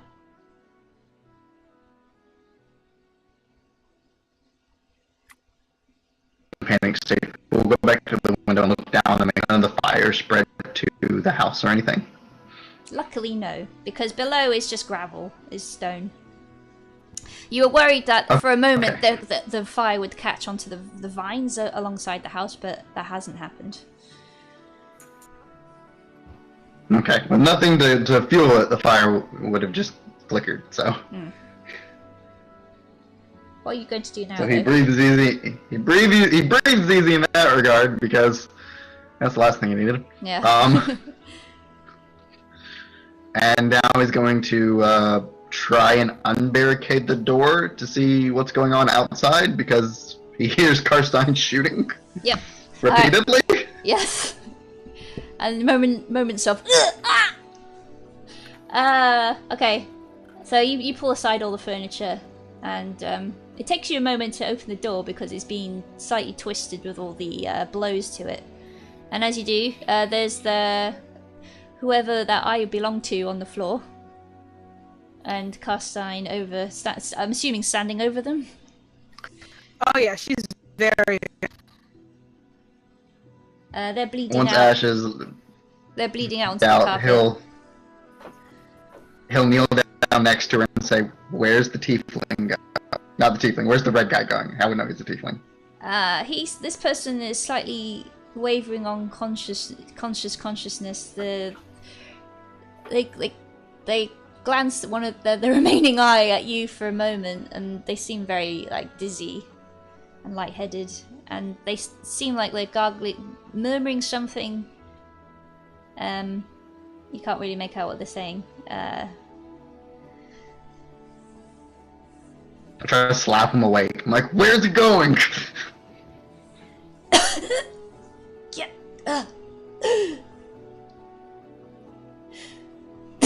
And they spit in your face. I'm not telling a fucking thief. I just put my hand on and I ignite my hand. Beat me to that, because I was just gonna burn him with my goddamn barrel. Ah! Ugh. I ain't saying anything. They go to grab the hand that you have the knife in, and it's that tattoo again. As you do so, the sleeve rolls down. Do I know this? Do I know this? You don't. But Okay. interestingly enough, tattoos aren't common here. They're not common. Yes, you know sailors and that have them now and again, and some types of folks from different cultures have them, but not in this city. You notice that it's like at first it looks like a serpent coiling around their forearm, but then you notice it has clawed feet.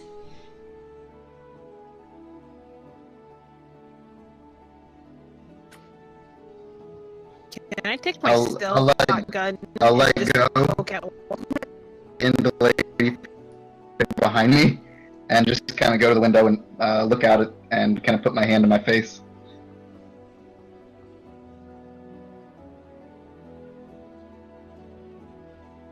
You just hand to your face, staring outside the window.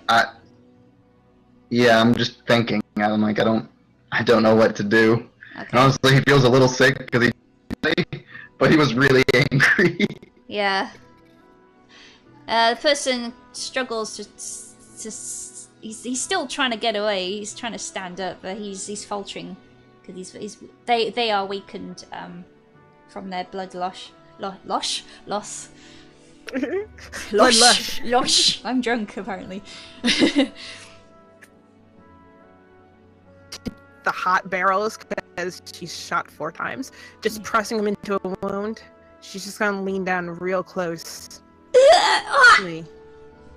Just tell me. It's not that hard.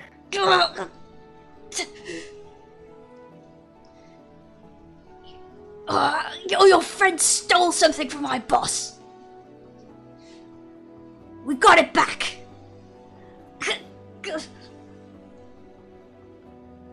Most of everything.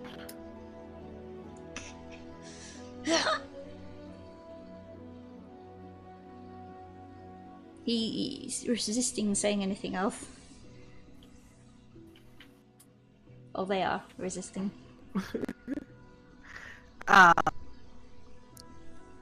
Whatever the need that isn't. No, screw it now. If he's covering, she's gonna try to dig her thumb right where he was stabbed. Oof. And they let out a piercing scream. Here we go, a little bit of alignment shift here. This group has anger issues, my dude. Carstine's got a lot more than just anger issues at this moment. And welcome to session 8 with a delightful session of torture and... that scream will kind of like phase Ash, and he'll look to make sure Lady Fair is still asleep somehow, maybe? Yeah, she's stirring a wee bit because that's very, very, very loud. And also, do not forget, there are city guards now approaching the building. You hear they're stomping getting louder, and the gates, you hear from the window, the gates are creaking open. Which I will hear, so I'll rush to the door, grab Cart, like if she's like leaning over this her cloak, and just like pull her in the door and shut it behind. Oh, what about you leaving the guy there? There's like right in the yard, confident. Not to mention they're bleeding within an inch of their life, so anywhere quick. So I'm just gonna pull her in and be like, there are guards out there. I'm not officially family. We need to go. She doesn't say anything, but kind of just this really growly sigh. It's not like directed at him, but like it's there. So he'll lead her over to the window and kind of look out and see if like where the window drops down to, if it's clear.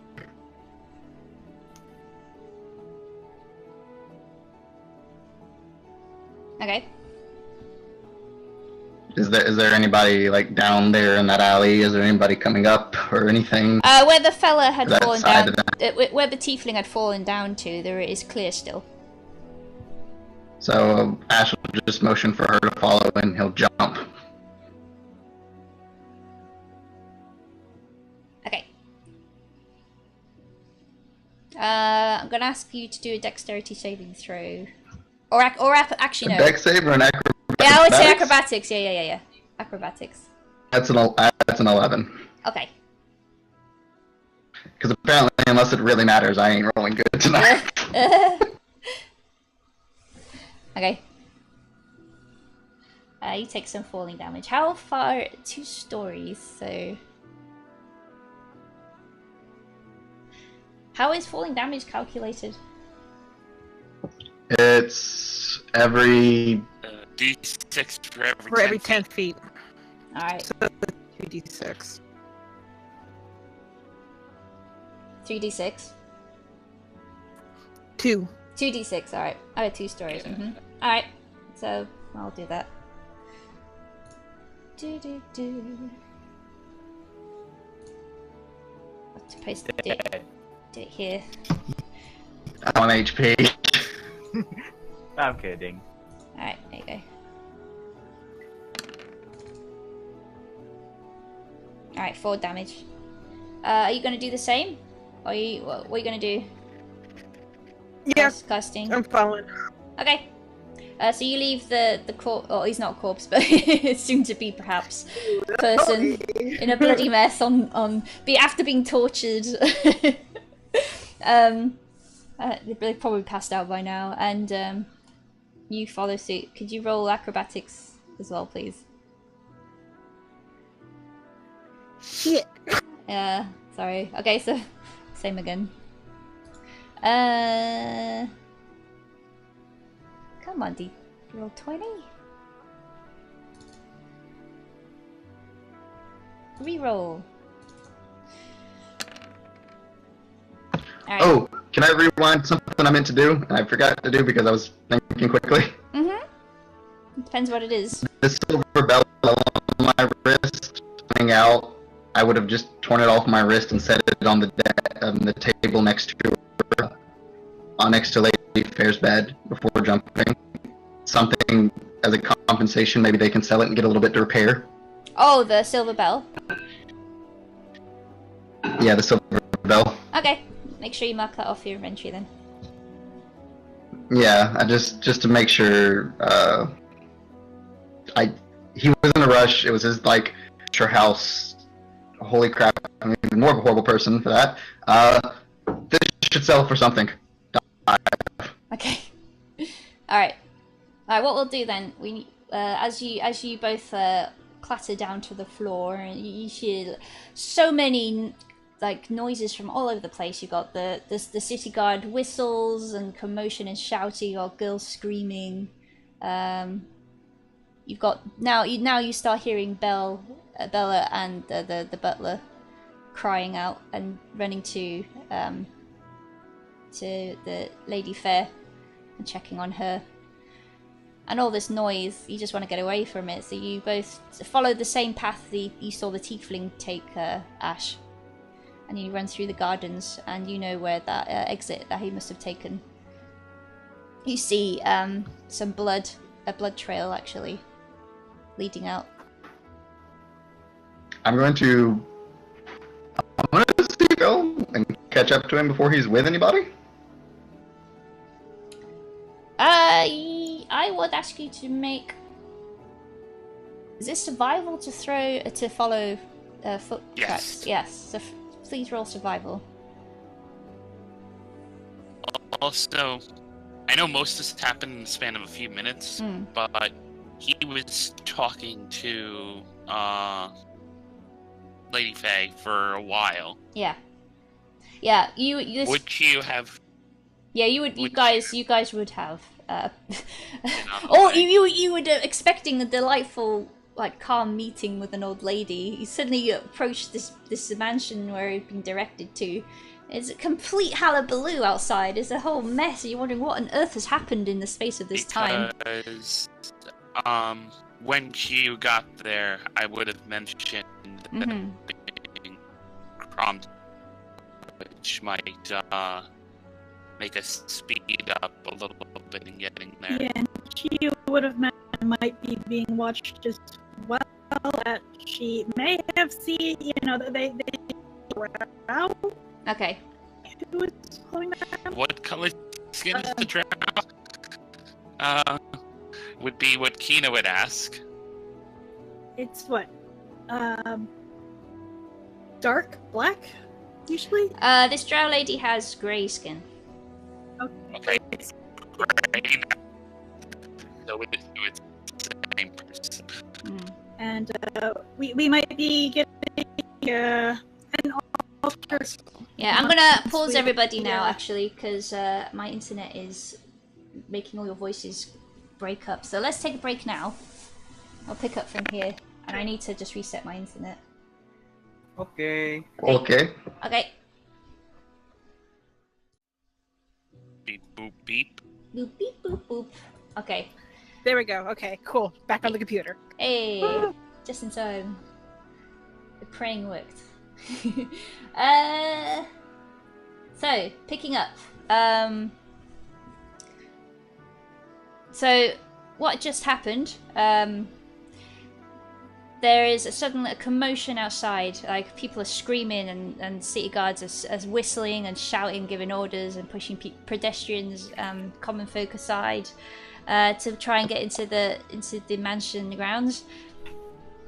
There was a fireball exploding from one of the windows on the second floor, and a tiefling man flew out and landed on the floor and scurried away. And not too soon after, both Ash and Carstine had basically flew after him and fell down too, and then scurried off behind the back of the mansion. At this point, Chiiu and Kina and Kromdren would have arrived to see this scene, this crazy scene. Not expecting this at all, and wondering what's happened. Kina has her hood up because she does look a bit off. And I'm immediately looking around for Carstine and Ash, and anyone who may be suspicious. Okay. You see, from looking up, because your keen eyes see this immediately. You're looking up, you see someone dangling from a broken window at the side of the mansion. They don't look too healthy. You're pretty sure you've seen crimson dripping from them, and they don't even manage to jump. They just slip from the windowsill and clatter to the floor. Does it look like they're moving? You can't see because now there's a wall in the way. You're still outside. There are city guards now trying to basically herd people away. Chiiu is flying. Okay. To try and get a better view, knowing she's probably going to get shot at. Again? Luckily, people are far too focused on what's happening on the ground to really care about a big bird that's flying. Tweet. What do her? I'm just a normal bird. Do not take notice. Tweet. Exactly. Exactly. So yes, you were saying. What do her avian eyes see? Okay, you now flying from the air, you would see a big pool of blood, and someone trying to crawl away. Okay. Any sign of Carstine or Ash? Make a perception roll.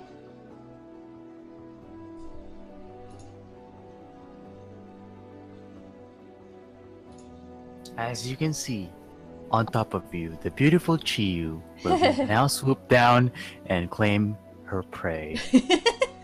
What a wonderful animal. I just had a really ugly laugh. That was great. 15. Okay, I don't think they're being very... They didn't say they were being stealthy, so I would say you notice two people, friend-shaped, running away through the garden. Did you say friend-shaped? Yes. Awesome. Friend-shaped. Friend-shaped. Unlike Kina, who is not friend-shaped. No, Kina is not. There you go. When you like mouse over something and it's green, and then you mouse over something else and it's red, yeah, that's what it is. Right. I am actually going to use disguise self as I kind of slip through the crowd. Okay, who are you disguising as? And give myself an appearance of one of the city guard. Excellent. Yep, because of all the commotion, you can easily do this. Because there are people scattering everywhere. So you slip through. And now, once I'm on the ground, I'm going to go over to unconscious man, I'm assuming he is? He is crawling, well, they are crawling very slowly. I'm still waiting for Chiiu to do like a Assassin's Creed fucking dive and just like claw into I'm stuff. going to go over to him. Yeah. Grab him and roll him over. They are very weak, so it's easy enough You're to going do. to tell me everything that happened. And maybe you... Oh, not another one.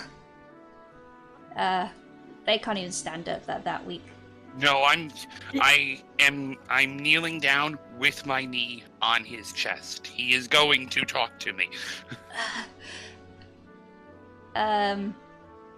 They look like, well, you look like a city guard at the moment, and they don't really want to talk to you, so they try to, they say instead, I work here, I was after some burglars. Psych check this fucker. Yes.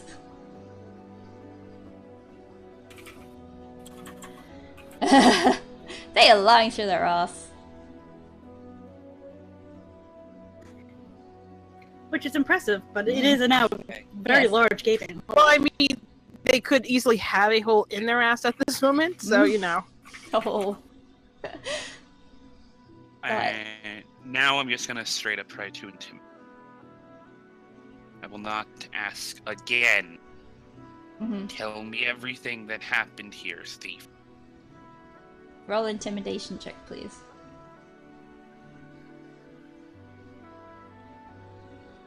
Hit it. Okay. Oh, they're extremely injured, so this is what goes through. They look very desperate. They know they haven't got long in this current state.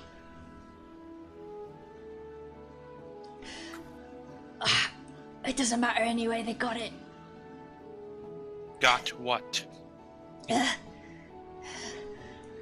My boss's belongings. What are the... Say again? What are the belongings? Has nothing to do with you.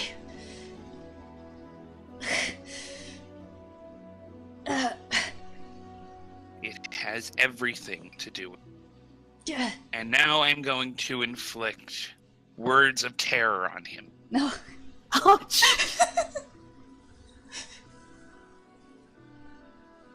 Could you put up the spell card, please, so I can read it? This is not a spell. Oh my god. This is a racial ability. Ooh, interesting. Oh, no, this is a class ability. Yeah, class. Okay, let's see. At 3rd level, you learn to infuse innocent-seeming words with an insidious magic that can inspire terror. If you speak to a humanoid alone for at least 1 minute, you can attempt to seed paranoia in its mind. At the end of the conversation, the target must succeed on a wisdom saving throw against your spell. Okay. Or be frightened of you and another creature of your choice. The target is frightened in this way for 1 hour. Until it's attacked or damaged. Okay. Okay. This will do. Wisdom saving throw. Oh yes, I need to open this again.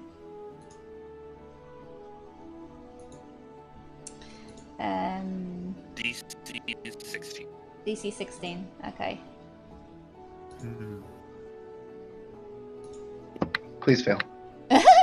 Wisdom saving throw. Go.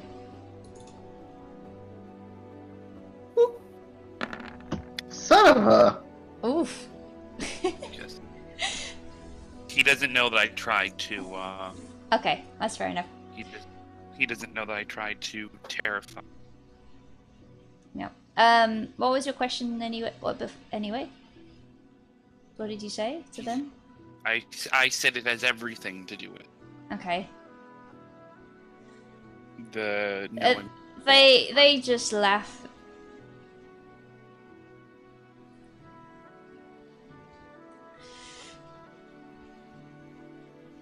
If your friends are going after them, you're in trouble. The dragon is not going to take kindly from the interference. I then say, "Don't you mean our friends?" And I take my flute and I tap him on the forehead with it and cast Charm Person. Aha. Okay, that's another wisdom saving, isn't it? Yep. Alright. Same DC. That's a fail. On that one, Oh, the wait. other one would have been so much more fun. Wait. I just forgot something. Wait. Okay, advantage on this. Still fail. Yeah, still fails. Okay. It's Charm Person. Okay. So they are now charmed. Yep. For 1 hour. They most certainly will know that they've been charmed after the fact, but... Yeah. Okay. And you see their eyes glaze over for a moment, and they blink, and they shake their heads. Like, yeah. Oh. Wait. So what again were we stealing? Oh Boss? yeah, the boss, the boss wanted his necklace back. What is this necklace? Oh, it's a sentimental thing. A lot of work for something sentimental. We don't question him. He's taking good care of us. We suppose. God, have you got any potions or anything? No. Ah. Boss did tell me something. Oh. Pull out my dagger. Fucked up this time. Wait. He wouldn't do this. No. Put it in his throat. He's Real on. deal. He is pretty much dead anyway, so I'll let you have this. Can you describe?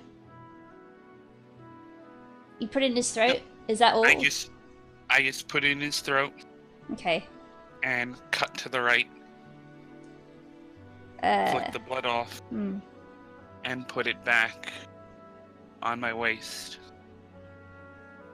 And I am now going to cast message. Cool. As you do so, you just hear the faint gurgling slowly die off, and the pool of blood growing greater under him. Ash, and say, they're not sure what that necklace is that you had, but apparently it belonged to someone. And that's what they were after. So, let's get out of here. Find out what help are. You notice as with your passive perception as well, you do notice this tattoo on their arm, now on the corpse. And what's the tattoo? Do I get to reply to message? You can't reply to message. You can reply to But- this message. You can't reply. You can't reply to message, unfortunately. Oh, you Nobody- can't. Ah, okay, just I don't one way. believe so. Oh, is this the Let one me that Jester uses for? No, Jester uses sending. Okay. Message is the one that Not and Caleb use. Yeah, but it's only got a 120-foot range. Ah, okay. double- Are you within 120 feet? No, this is a big garden. Oh. And they wouldn't even have heard it. I mean, it's a cantrip anyway, so whatever. Message has like a one-time reply. Yeah, they would have been out by now, unfortunately. You can reply to this message. Please leave a message after the derp. Derp. Well, sending that, I'm gonna. Oh yeah, so this tattoo that you see, it's a winding dragon around their forearm, and it's clutching a necklace. It's clutching a necklace. Okay. Yeah. And that. He had mentioned the boss's name. He called him the dragon. Yeah. I'm gonna look up at Chiiu and motion for her to get out. Actually, I'm just gonna message her, get out. Okay. She's been diving towards towards Ash and Carstine actually. Okay. So Do I see her close enough? 120 feet? Yep. You'd be able to spot her from yeah, you here. can. Yeah. Okay. You got, I mean, just with your perception alone. Yeah, have you all just left Krom in the background, just kind of Yeah. like... Yeah, because I know. he's a dwarf. What's he gonna do? He's I gonna be. know. I'm like, I'm used to this situation. I'm just gonna like, I'll just chill. unless somebody screams that I know, I'm just gonna like, fuck it, barge in. But, I'm gonna smash my head to nearest wall. I'll message to Chiiu. Get the other two. Meet back at the end. You can reply to this message. You see Chiiu kind of dip a wing a little, and then she just kind of dives down towards Carstine and Ash. Okay. And as I walk back into the crowd, disguise self drops, and I walk over to Kromdren. Going. Did you leave some for me? There wasn't much to take care of. Shit. Poor Kromdren. Don't worry, I can fight a dragon. Okay, so I can fight regular people, But a dragon is a little bit too much. But An actual called Great. some planet the dragon. So he might be tough. Interesting.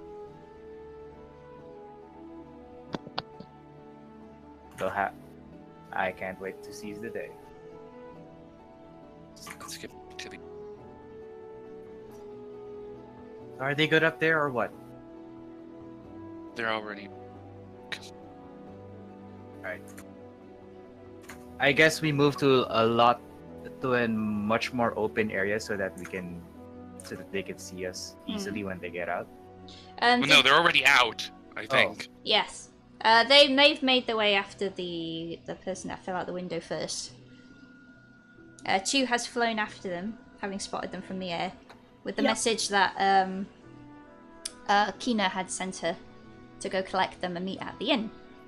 And Chiiu's gonna dive towards them and kind of swoop down next to them as they're running, and say, "To the inn." To the inn. We were like blood trail. Yeah, you still need to roll survival. I did before we took the break.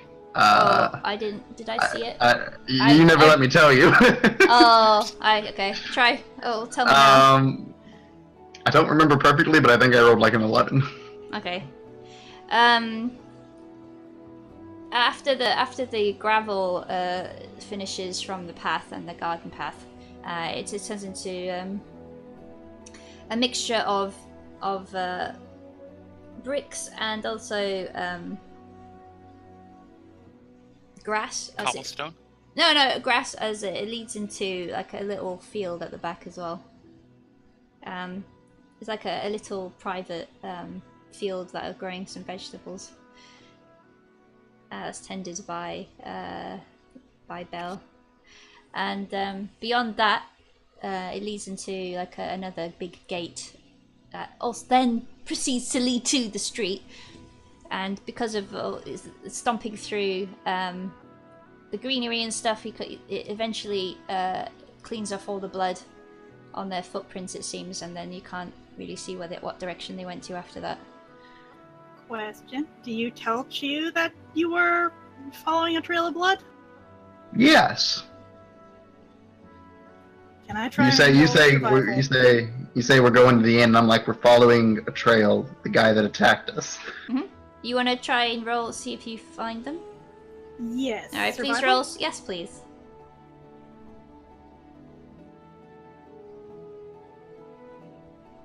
Okay, you see a tiefling pegging it into an alley. Dive bombing.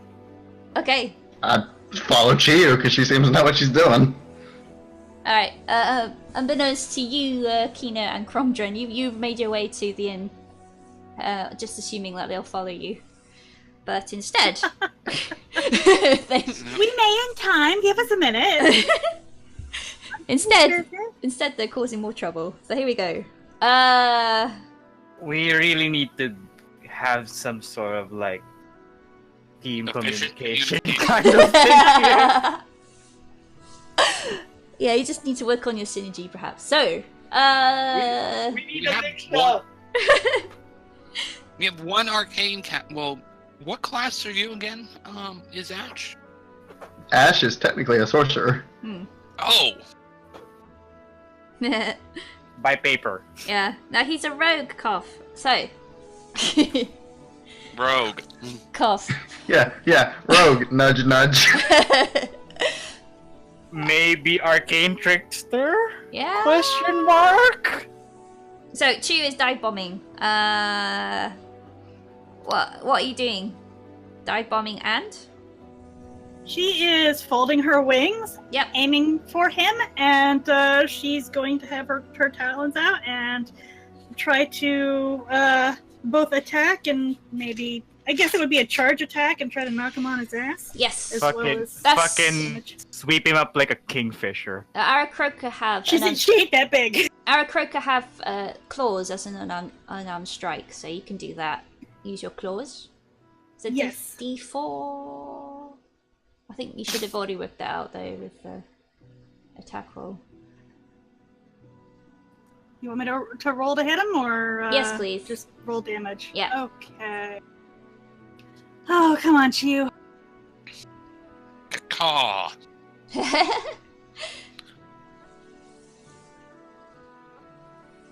Give me 1 minute. I'm adding the damage to it, just in case. Do it at advantage because he's running away from you, so his back is turned and can't dodge. Okay. Predator instincts kick in. Yeah. Okay, Caw, 19. motherfucker. 19. Okay. Roll to attack. Roll to hit. Sorry. Roll the Roll to damage. damage. And Roll the damage. give me this coffee. Glug glug glug. Would you like some gin? I think she's had too much as it is. I wish I had done some gin. I can sprechen der Anglaise. You would add your strength modifier to that. Alright. She has none. Okay. But maybe Hollow bones. something to do with her momentum? Yeah. Velocity versus, I don't know. Yeah. Physics. Okay, cool. So So I will say, because of the surprise, this is essentially a surprise, and you were doing this from the air. It's Well, quite far. my question is, He would fall if over. she's essentially falling on him, would he take falling, damage? Like falling damage of some sort. He would not know, Okay. but he will be not prone. Okay, good enough. With a Chiiu on top of him with claws like in his shoulder. Like, Yeah, Yeah, and keep in mind, she's like a cat. She's got like hands and feet yeah. full of claws I'll let and you. a beak. I'll let you pin him as well. Awesome. So we're right behind her. Do we see this? You see her diving into an alley, and then you hear her, "Ah!" and you hear her, "Oh my goodness!" So we're gonna come around into this alley. Do we see Chiiu on top of this guy holding him down? Yes. Surprisingly? You see that tiefling? You see her? You see your friend? I'm pinning this gonna tiefling? run up and look for if he's got my necklace in his hand still.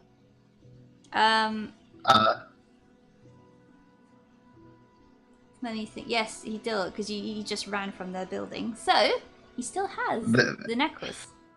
Then I'm gonna bring my foot down like on his wrist, so he tries to try and get him to let go and grab my necklace. Okay. Nah, I won't. I would contest. like to grab a drink from the bar. Yeah, Kromdren's getting his drink on again. Now you can do this. Chiiu- It's just She you will won't- hiss at the guy while he's Yeah, he's injured. He's pinned. No, you can stomp on his hand. He will let go. I take my necklace and I shove it in my shirt, so it's not something you can just grab again. Yeah. Wise. And then and then I kind of back up and I'm like, Chiiu, how fast can you let go and get to the air? I just realized, Jesus Christ. he's saying the word.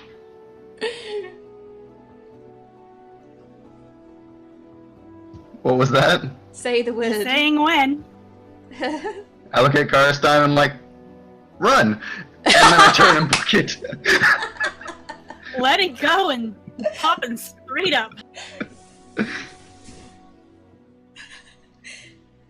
No fun for the dwarf. Holy moly. Kromdren, no. Okay. So this fella's at disadvantage because he's on the floor. So what you Y'all planning? doing WrestleMania and shit? WrestleMania. Welcome to WrestleMania! Have you got a fold-up chair? Fucking Friday night WrestleMania and shit. I'm here lonely drinking in a bar. Oh no! Pulls a chair from under the cloak. I totally had this the entire time. Wham! Well, no, you got the necklace. I mean, Carstine should be the one with just coming up with a chair. You're right. Yeah, Carstine hitting with the chair. yeah. Tag Bro, team. this party sucks. Yeah, Ash tags out. Carstine tags in. Goes through the chair. Okay, so, what are you doing, Ash? I look at Carstine and I'm after asking Chiiu that, and I'm like, I kind of like shrug and I'm like, run! And I turn and I bolt back the way I came. Following because fuck it. So what's happening to this dude on the floor? Come here. Hello? What was that? What's happening Yeah? to the bloke on the floor? I just left him. You just left him? Apparently we just left him. Alright! Everybody runs He's away! injured. I got what I want. Ash isn't a murder hobo. He ain't just gonna kill him. Okay, So cool. A valiant flee is happening now. Wonderful. So, As we're running, can I take time to reload? yes, I'll let you do that. Yes, awesome, thank you. Because I'm down to 2 bullets and that's not fun. Oh. So like I said, I make a point of running kind of back the way we came, and I want to see if he's following. Just kind of like still aching from a bird tackle. No, he's too injured. He's just like, Okay. this is my home now. He fell over, he got knocked out of the window, hurt himself, got set on fire, and then a bird hit him. Yeah, he's gonna Please. just rest there. He's having a bad day. Yeah. I know this is like 5 minutes ago, Yeah. but Kina would have, if it was immediately visible, would have taken that guy's purse. Did he have any coins on him? Oh yeah, he would have. I would say his purse, or their purse, would have been. I had just 5 gold in there. Sweet. So as we're running back, and I see that he's not following, I kind of veer so that we come close to Lady Fair's house, and I'll kind of motion for Chiiu to come down. Okay. Okay, she will. Kind of breathing at him, things have just happened. Do I need one more favor from you? You're gonna ask her to fly into the window to check. Yes. Okay, so he's just asked you to fly into the window and check on Lady Fair. She doing if she can be helping. Tell them you're a friend of mine. Check on her if you can. All right, so you've instructed her about the bell that you've left on the dresser. Yeah. Okay. That's basically what I told her. I give her the basically kind of what she can do or what she should do thing, Okay. and ask if she can go check. Okay. Yep.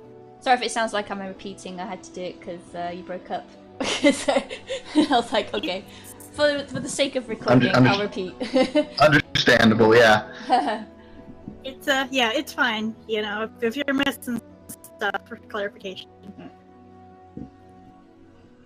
Okay, so Chiiu is going to fly up to the window and grab the windowsill with her claws, and I perch there as she looks in, making sure 1, it's safe to enter, and 2, she's not and startle anybody. You see Belle kind of trying to clean up the carpet, and then you flutter into the window. She goes, "Hey!" and freezes. Check on his friend. There's a talking bird. Oh dear, today's been too stressful. He is being quite all right. I am.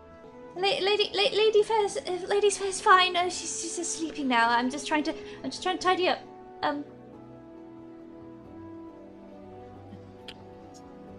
She was seeing that. Ash was asking Yes. Chiiu to let you know that the bell on the stand. Okay. The bell on there. Yes. Oh, I see. Oh. And if being needed to sell it to help pay for repairs. Oh, that's unexpected but kind. Thank you very much. He knows he doesn't need to do this, though. Sorry, I'm staring. I've never seen a talking bird. I shouldn't stare. I'm staring again. Okay.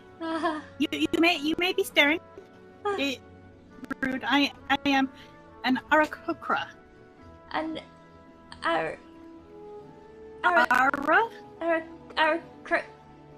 Arakokra. Oh, sorry. It's the first I've heard of your kind. Anyway, yes. I'll let her know. I'll let her know. May I be checking now, please? Okay. Thank you. Thanking you. Thank you. So Chiiu will carefully and slowly climb in, and she will very purposefully, calmly walk over to the sleeping lady. Mm-hmm. Look her over. Medicine check. Okay, medicine check. Old lady. Yes. Okay, medicine check 24. What are you trying to check? See whatever's ailing her, other than old age, if there's anything. She seems to have pneumonia. Something like this. What from what you can guess anyway. Symptoms suggest that. Okay. Just you can hear like a raspiness in her chest. So I will cast that on the.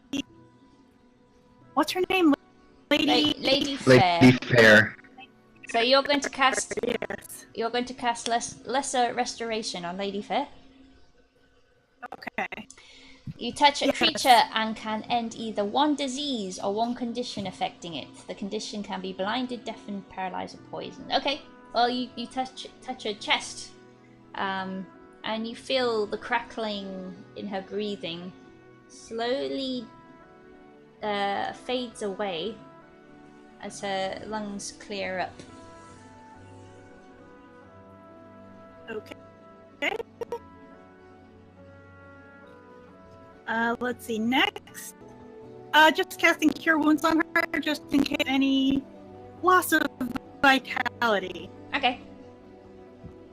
Alright, you cast Cure Wounds on her. Her cheeks become more rosy. Yeah.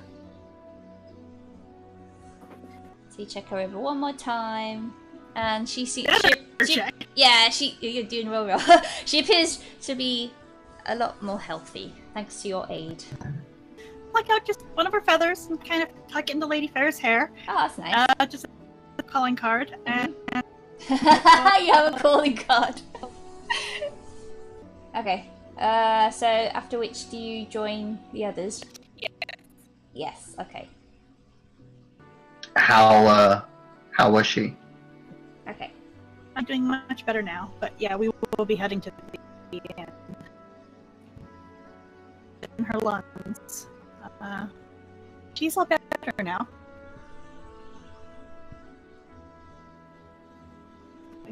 And then I guess he'll happily motion me go back to the inn. Okay. Okay.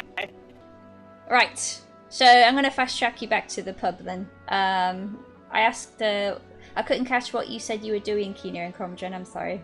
I am just waiting outside the inn then. Okay. Drinking. Very simple. Okay. So you're just waiting. Kromdren's drinking. Ask. And then we're back. And you're back. You just roll on in. When we get into the actual inn, I'm gonna walk over to Miss Nancy and give her back the key to the room because I still have that. Oh yes. And I'll be like, "Thank you." And then I guess we're gonna grab a table. All right. I already have a table. Yeah, Kromdren's already there. He's on it. Well, then we're gonna go sit with Kromdren. He's been squatting on the table, table squatting. Yeah. I am what the whippersnappers call it, the dwarf spreading. He's dwarf spreading. More spreading. He's beard Oh, spreading. Lord. He's spreading his beard all over the table. Okay.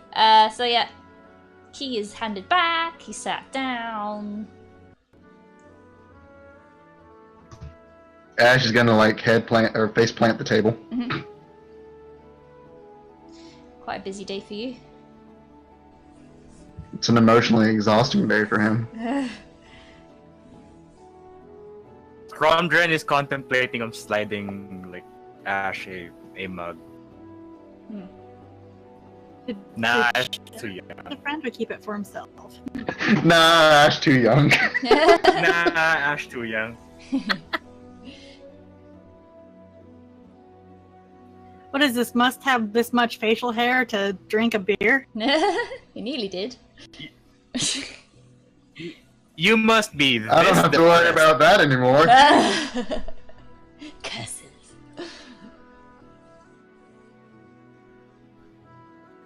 Your name. I really tried to avoid having to give up that belt because I did like the bonuses. Your name is Ash, right? Ash will kind of like shake his head, and look up. Yes, that's me. Sorry. Do you know someone who drag goes by that? I can't say I've ever met or heard anyone by that name. And what they want with this necklace, I couldn't tell you either. This necklace was one of the few things that my birth parent left me when I was dropped at the orphanage.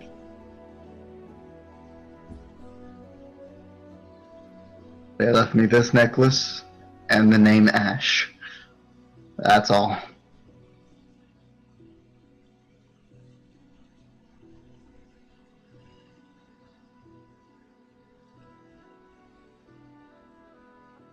Can I go up to... Fuck. Can I go up to Miss Nancy, please? Mm-hmm. So you show up to Nancy's bar. She nods. He's like, hello, love. What can I do you? I know... You know of Ash, clearly. You care about the boy. Yeah. I want to do right. What do you know about a dragon? Dragon? This is new to me. Why? What? Is this like a dragon? Because I don't know about a dragon. More like a group of people. A group of people? What do they look like? Oh, variety. But they had a tattoo of a dragon on their arm. Tattoos aren't that common around here. Variety of people, you say? Where would one find such people? They sound like dodgy blokes or blokesses to me. So probably underground. I don't know. There are like under dealings in the trade area and in the work area.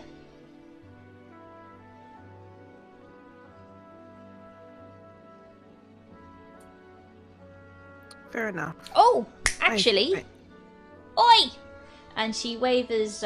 She shouts at this old codger that's just drinking by himself, and he's shaking as he drinks this glass of whiskey.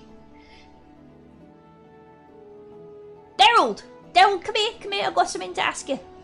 And this old man goes, yeah, okay, 1 moment, please. And he stands up, and he shuffles to the bar. What is it? What you'd like to know? What? Right, so you know you're dodgy, aren't you? You're a dodgy geezer. That's really rude. Have you heard of any like weird happenings going happening in the city recently? You know, in the work area, I heard some gossip about. Oh, yes, that's right. There are some people asking for protection money. They got my sister bullied her into giving her all her savings. Did these tattoos on them? Tattoo. Oh, yes, actually, yes. My sister mentioned one of them had a tattoo on their wrist. Of a black dragon? No, she could say it coiled around the wrist, she said. Didn't quite catch what it was. Carstine nods. You said in the work area? Yeah, they went round. Just knocking on doors. Go and rattle into my put a gold coin on the counter to Nancy. Oh, That's for his thanks. drinks. Wonderful. And I head back to the table. You lucky chap. Oh, it's my birthday as well. Oh, that's nice. Okay, cool.